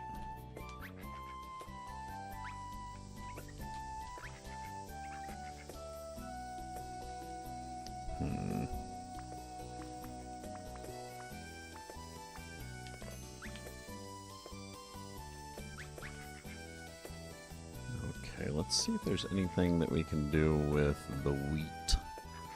So wheat, are you eating my wheat? You shouldn't be eating the wheat, dog.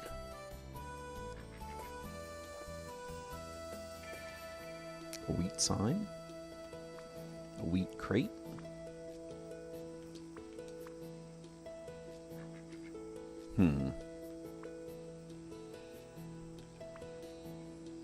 Guess it really doesn't matter, huh?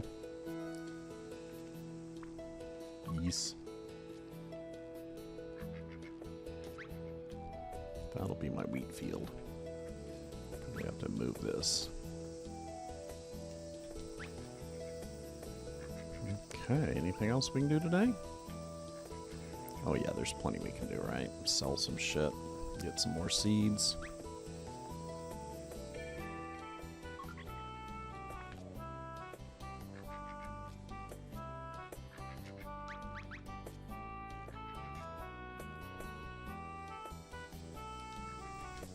We got enough berries to where we should really get them working up there.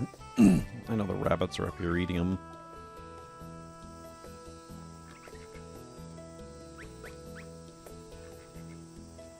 Okay. What about these eggs? Should we do something with them? What's that? Seed? Okay.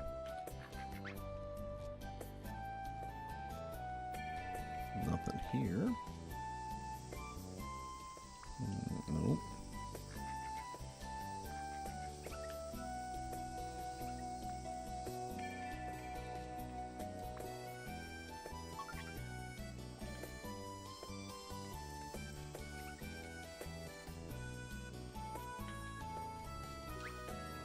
Our little wheat seed.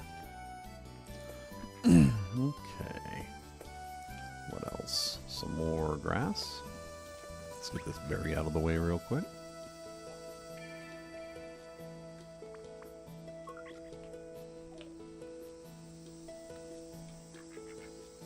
I'm gonna need another one of these stones eventually.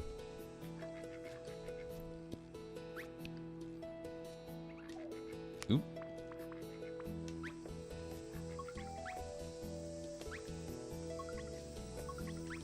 There we go. Getting this little area fenced off soon.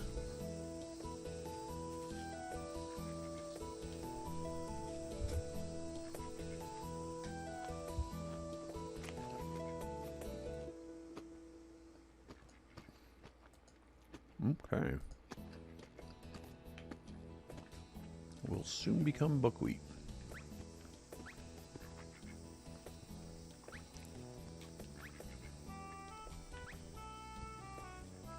Can I get anything at the other place with berries?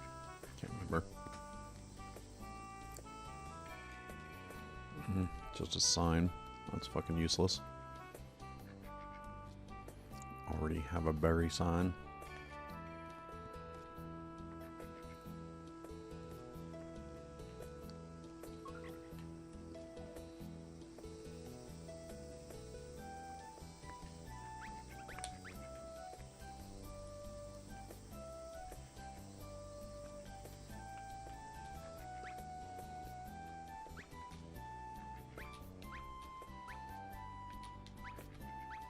There we go.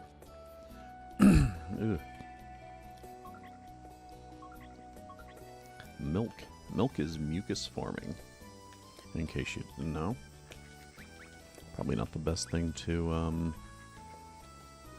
eat while you're orating. What is meat scrap?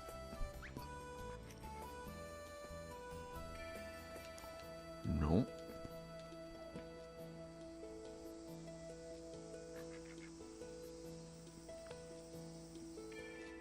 Nope. Dude, I have no fucking idea. What is this? Is it just rotted meat or something? Let's move over here. Since we don't know what the fuck it is. I don't know if the doggies eat it or not. I need cabbage is what I need.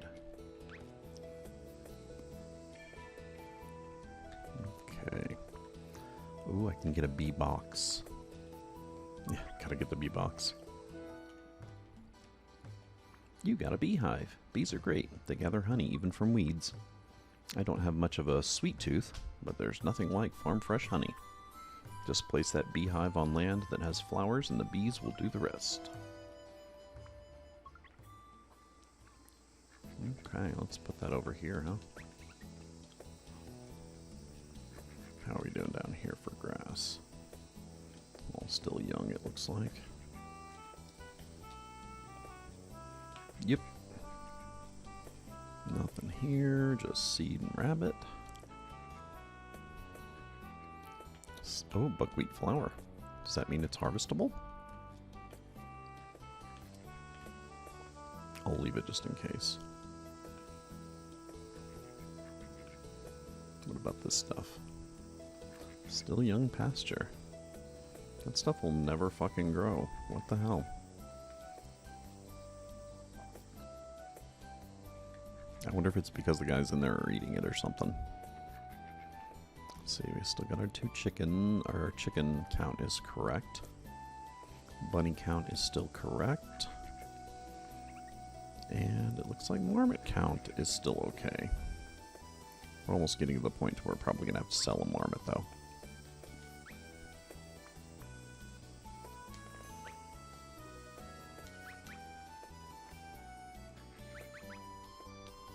Okay.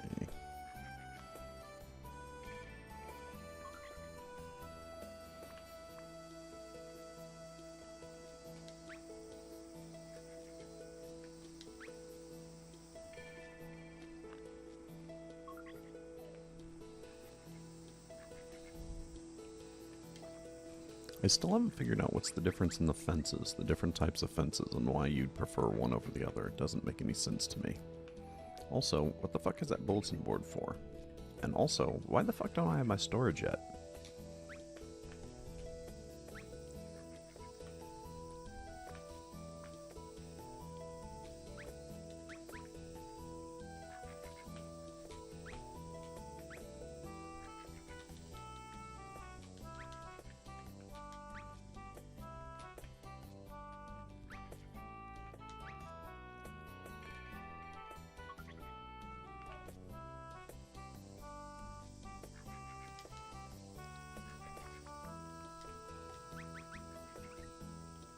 All that fucking berry seed, dude. What else can I do with berries? I mean, has to be something else, right?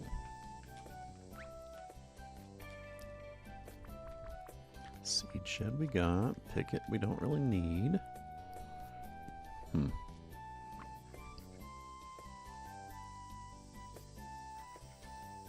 not really sure these berries have that much of a value. other than for fence posts. I think shit eats them too, but...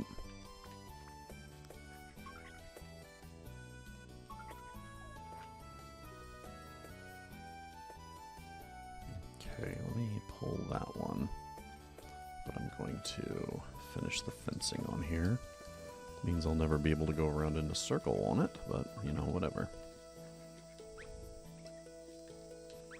Oops.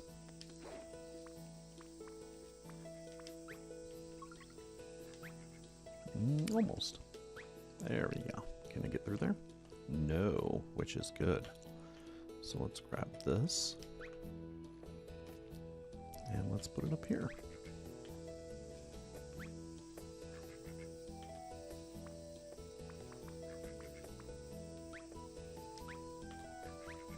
There we go. Getting our little fields a little more sussed out here.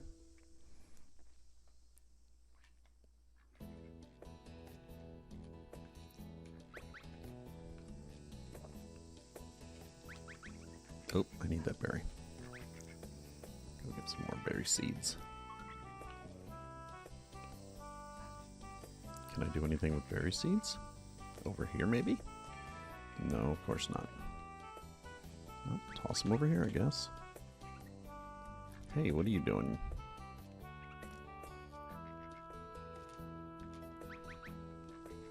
Okay. Let's see, that can stay there. Bunny needs to go down heel. And this needs to go over heel. Oops. With the puppies. Where'd that other puppy go? Oh, there he is. Hey, you. You my male dog. How about some food?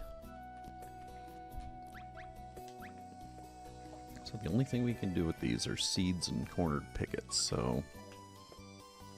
we can probably stop growing berries now, right? Oops. Sorry, guys. Running out of space.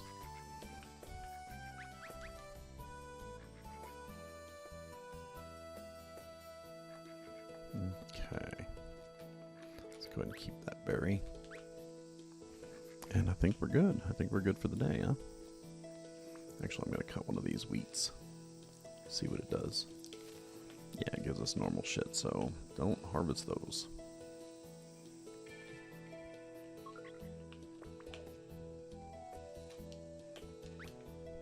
Okay. Let's grab this. Let's put it here.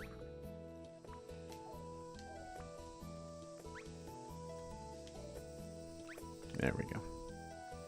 Now the bunnies are trapped in the cabbage patch, I guess. What do we got here? Ooh. Oh, I thought we had another female. But it was just the pupper.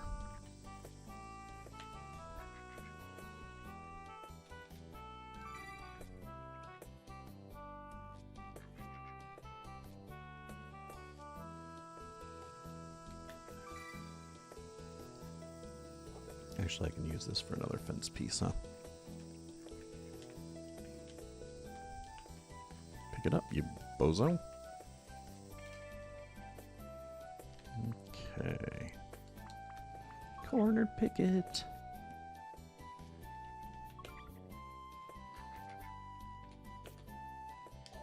Oop.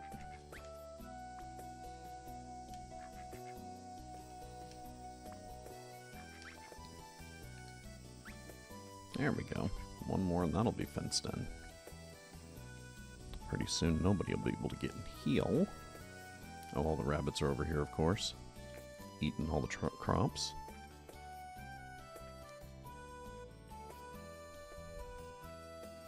But I guess that's fine. Oh, here we go. Oops. There we go. So let's stop selling, or let's stop growing berries. We don't really have a need, like I said, other than those fence posts. I'll go ahead and throw them down in here for the rabbits, because I know they'll eat it.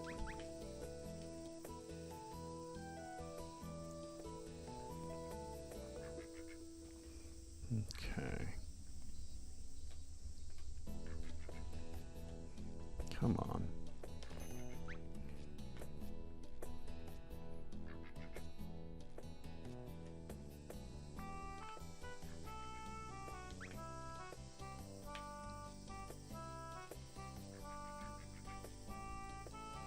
I'm running out of room on my farm.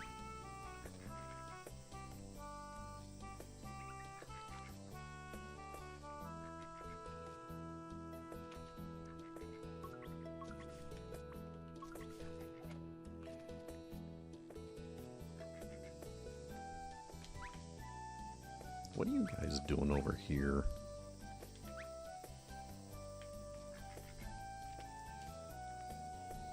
Okay. Oh, we got a mail. Let's get this, there we go.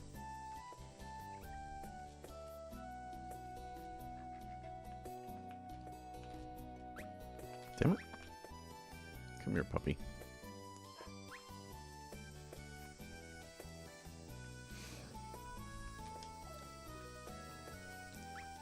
Oh, I got 2 females.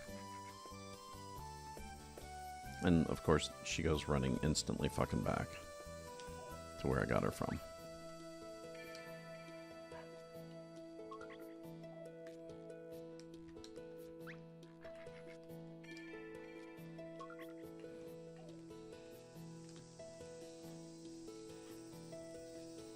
Damn it.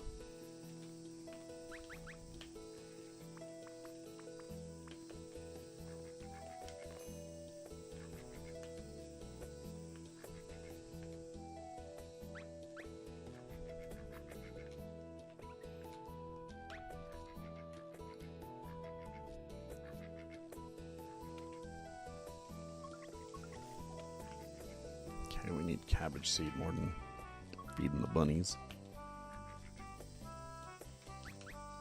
Let's get that going. How are you guys doing down here? Oh, got some grass to get out of here.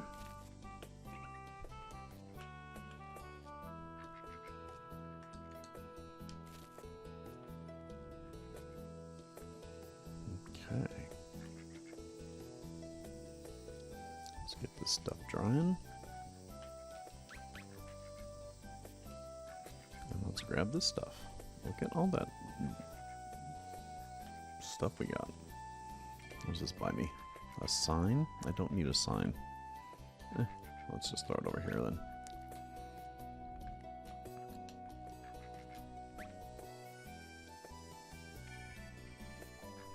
It's weird how you can sell your ducks for potted flour, but you can't sell your potted flour for a duck. I'm gonna leave that grass there.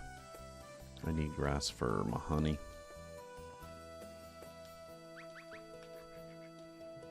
Let's put the dogs over here. Oh shit.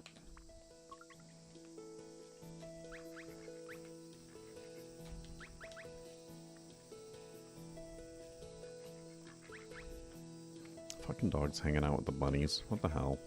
They're not bunnies, they're dogs.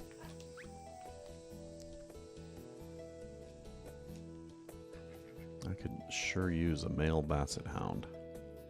No doubt about that.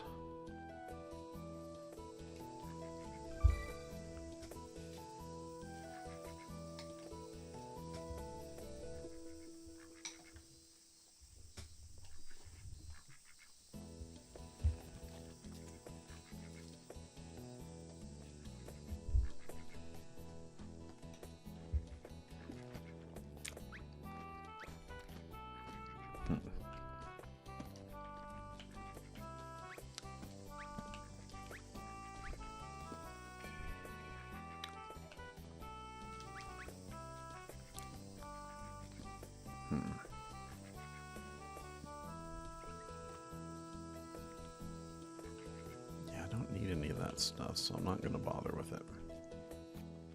Same with the grass. What do we need? The marmots probably need some food, huh?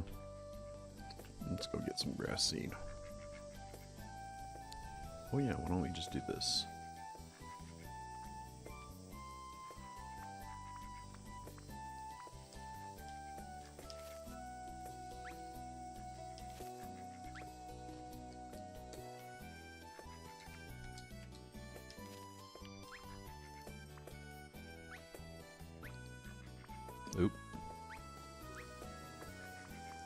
See if I can do this right here.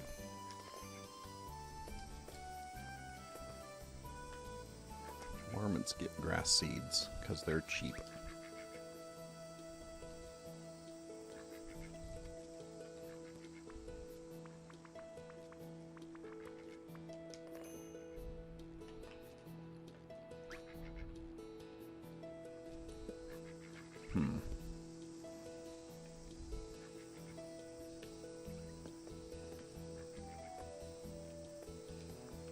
Still nothing with the buckwheat. We'll just leave that there. Oh, buckwheat grain. Finally.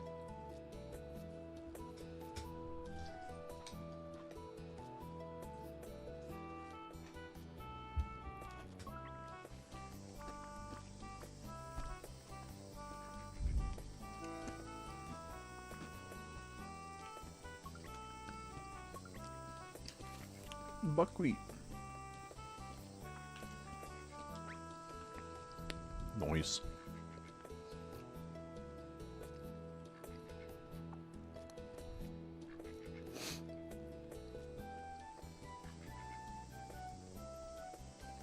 Okay, why isn't none of this grass actually growing?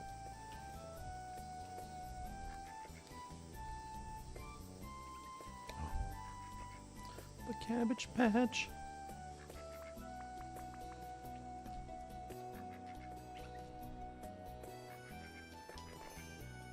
And again, I probably need seed more than I need fur, right?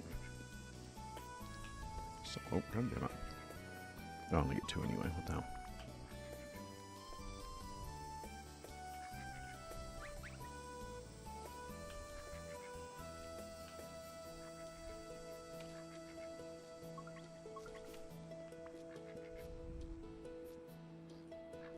How's the bees doing?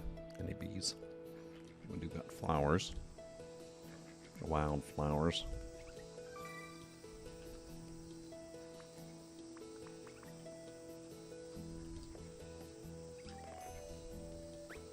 No.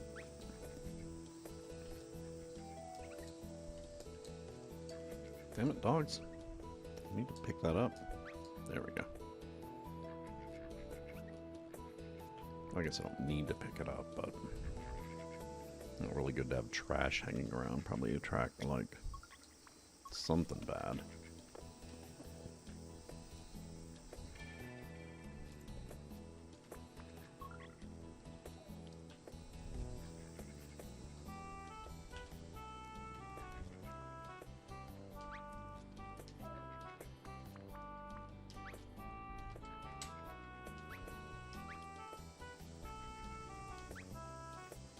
There we go.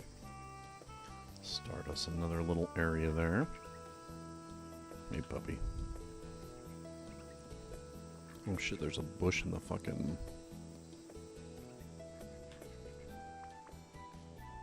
Oh, what's that? Oh, neat. I've never seen one of those sprout.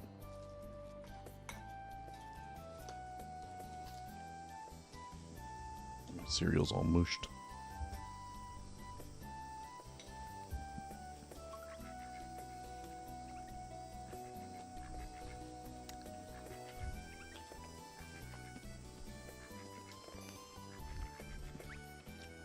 I mean, I guess I could always feed the marmots, oh, goddammit. Berries.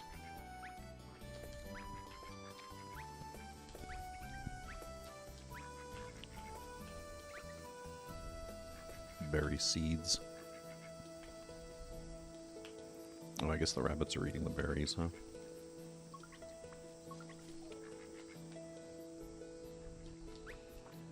What's that? Wheat? Oh, that wheat finally sprouted, that's right.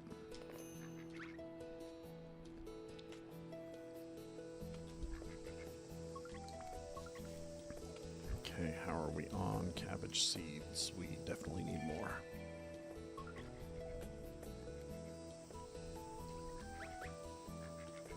Now, how do I harvest these? This? Oh, nice! You can get all kinds of flowers with this. Oop.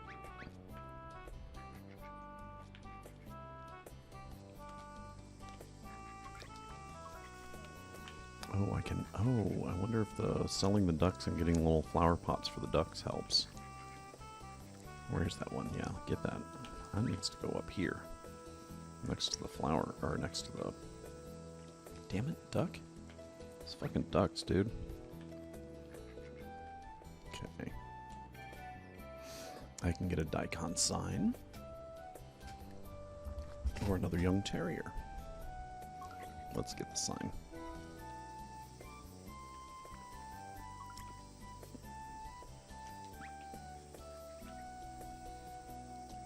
Okay. Nothing else? How's the buckwheat doing? F-cut buckwheat. Why is none of that grass growing? Uh-oh.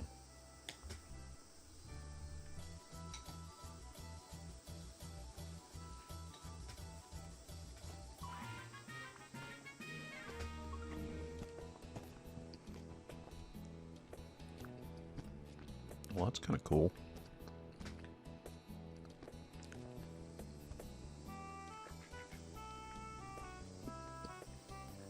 Oh, shit.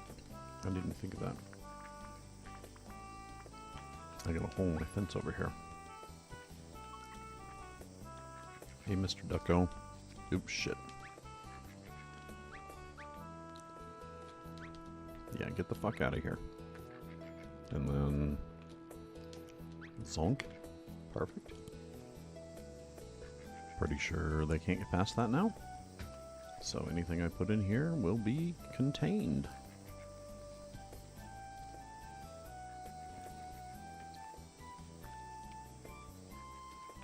So let's get this chicken out of here, because she doesn't belong in here.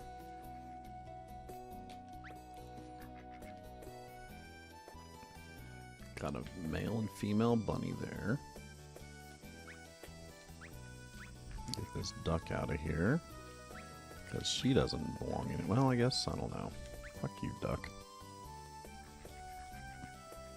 Okay, we got 2 males, 1 female, or 3 females, 1 male.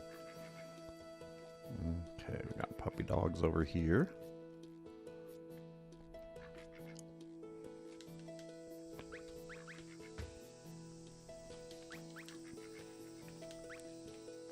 Put them over here. Oh, bunny.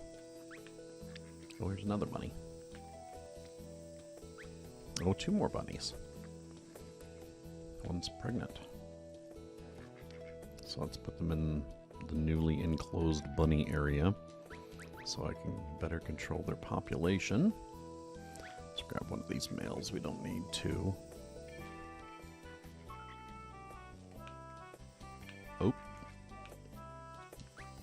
Okay.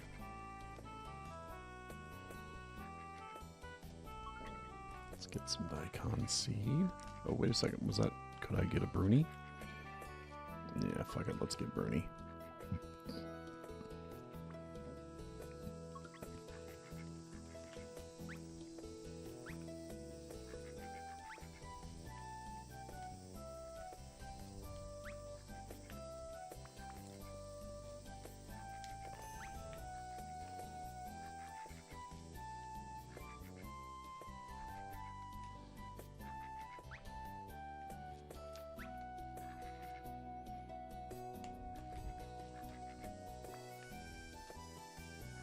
I wonder if the rabbits will eat that trash, because it'd be pretty cool if they did.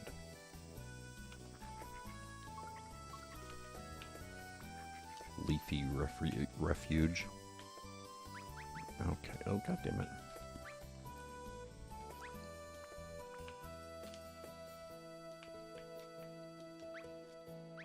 There we go. Plenty of the seed, so let's give it to some of the marmots. There you go, guys. Some seeds for you. Okay, nothing to harvest. It's not looking like.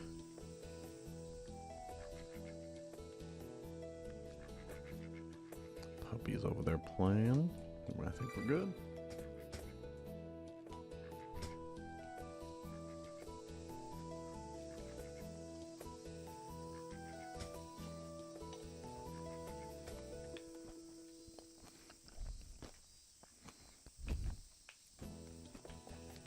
Dead grass.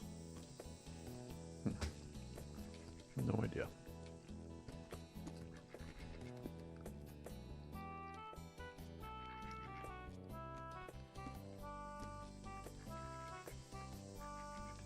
Still no grass over here. What the fuck?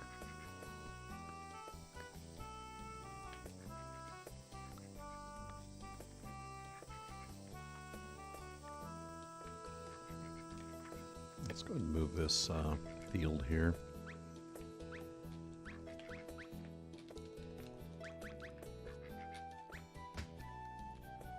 Move this field into here.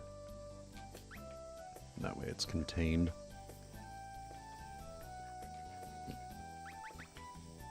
I have the duck for that, right?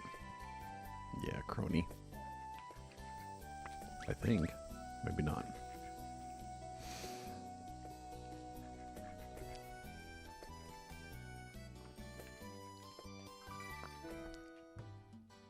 Yay! Dried buckwheat!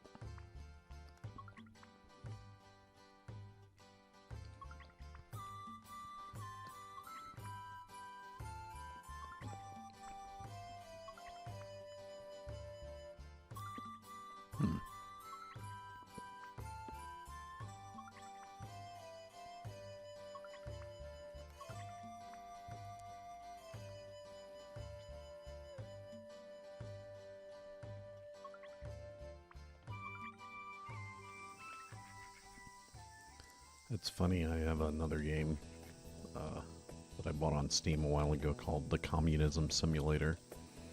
And it's really funny that nothing actually comes closer to an actual communist simulator other than this.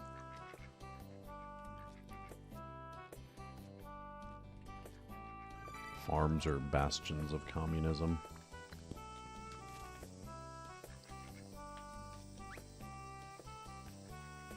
Okay.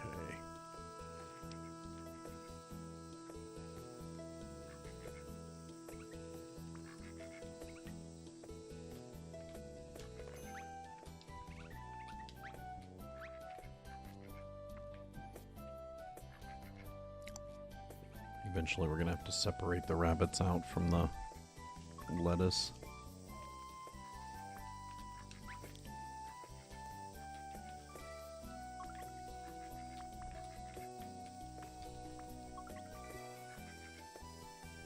I forgot there was that quick move thing. It's kind of neat.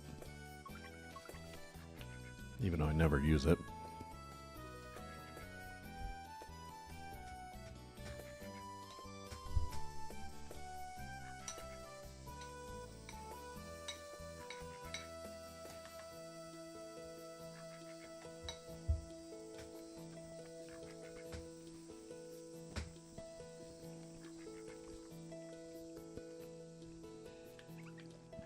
I need bees.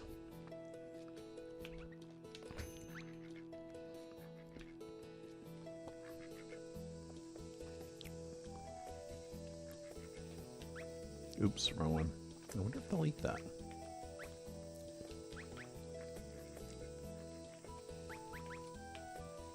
Oops.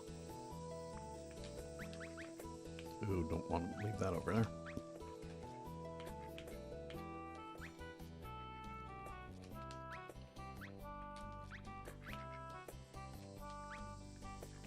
Oh, they do eat it. Fuck yeah. Hell yeah, dude. So berries are gonna feed my fucking ducks. Or rabbits.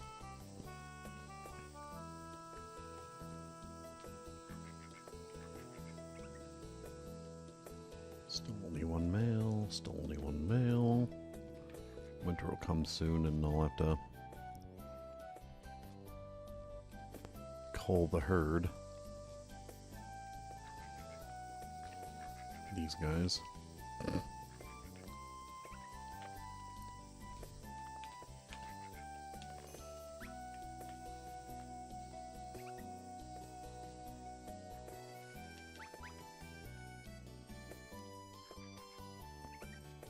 The puppies.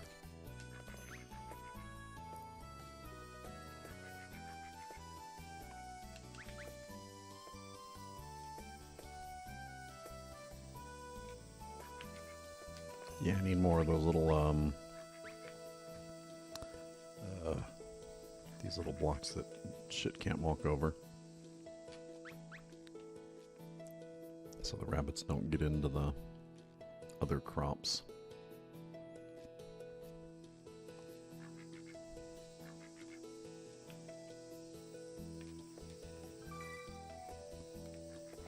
Oh shit, did I trap myself?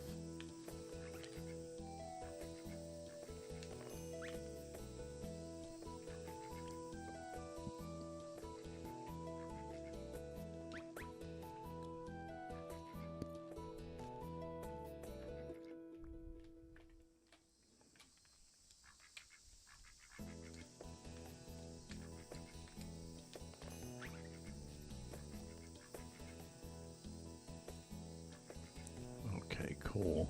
This is going to provide some serious bunny food. I didn't really even think of that last time when I was thinking about culling down the amount of berries I was growing. Doesn't seem like a great idea because it's just tons of rabbit food. Both the trash. What the fuck were the dogs doing? They looked like they were playing tic-tac-toe.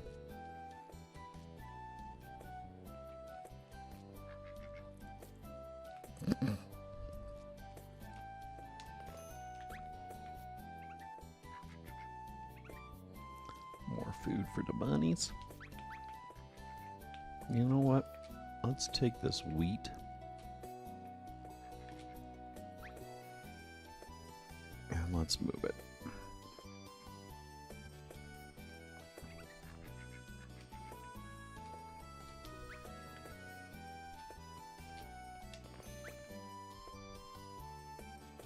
Damn it, where's my bees?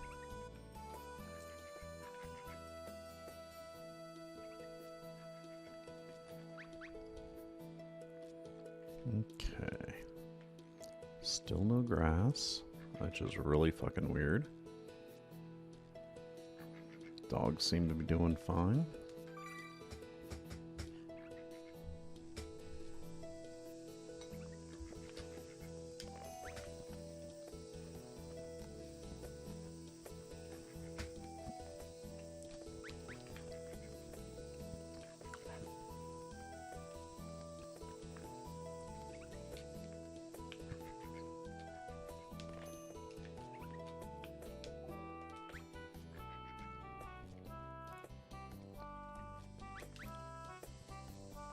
Yeah, those rabbits should be set for a while. Probably for the rest of the winter.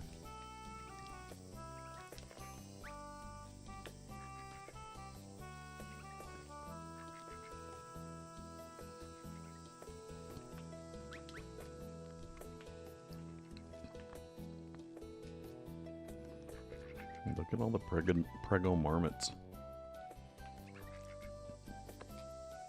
Maybe I should let the marmots roam in the cabbage patch.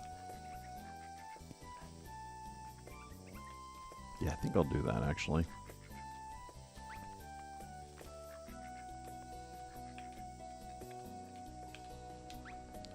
There we go. Now we can pick these up. And let's replace these with them.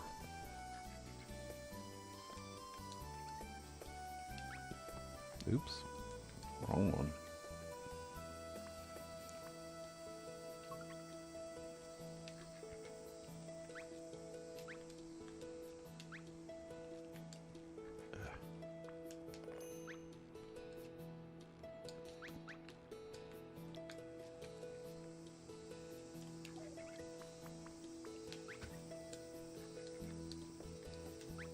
No, almost. There we go.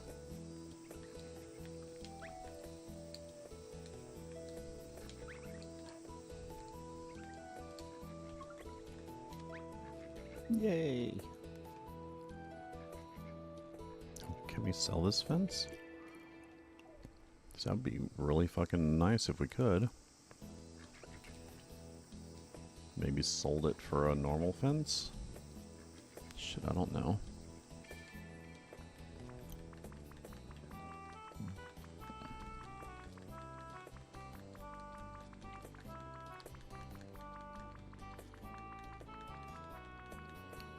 be a no. Telling me it's gonna make me throw them away, huh?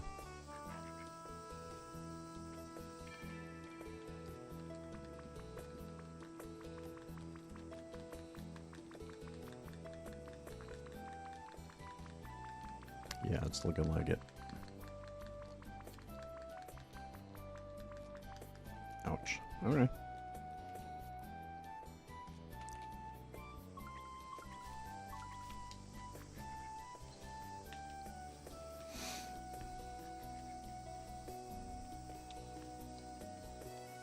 I'm guessing fences are naturally the stronger of the bunch, huh? Oh, I got the bees. I got the bees.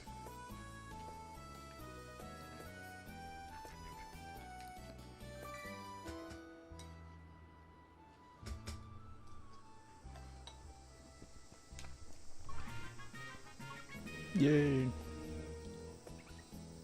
No farm wrecking today.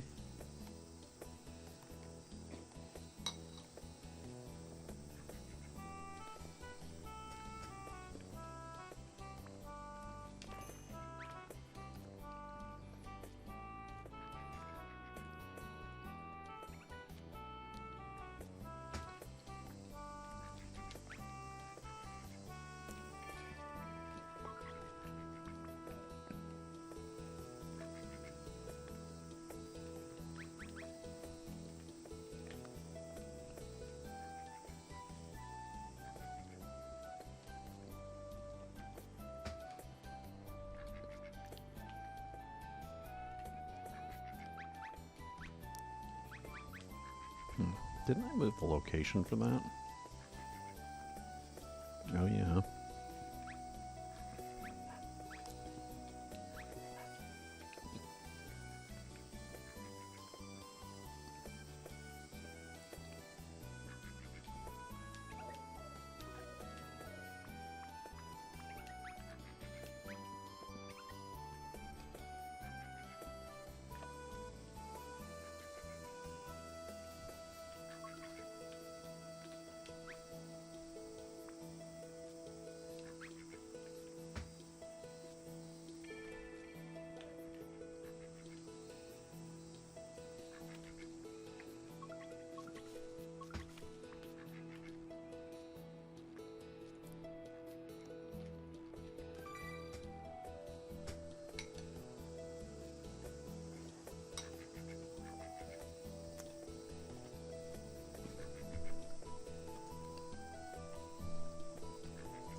Okay.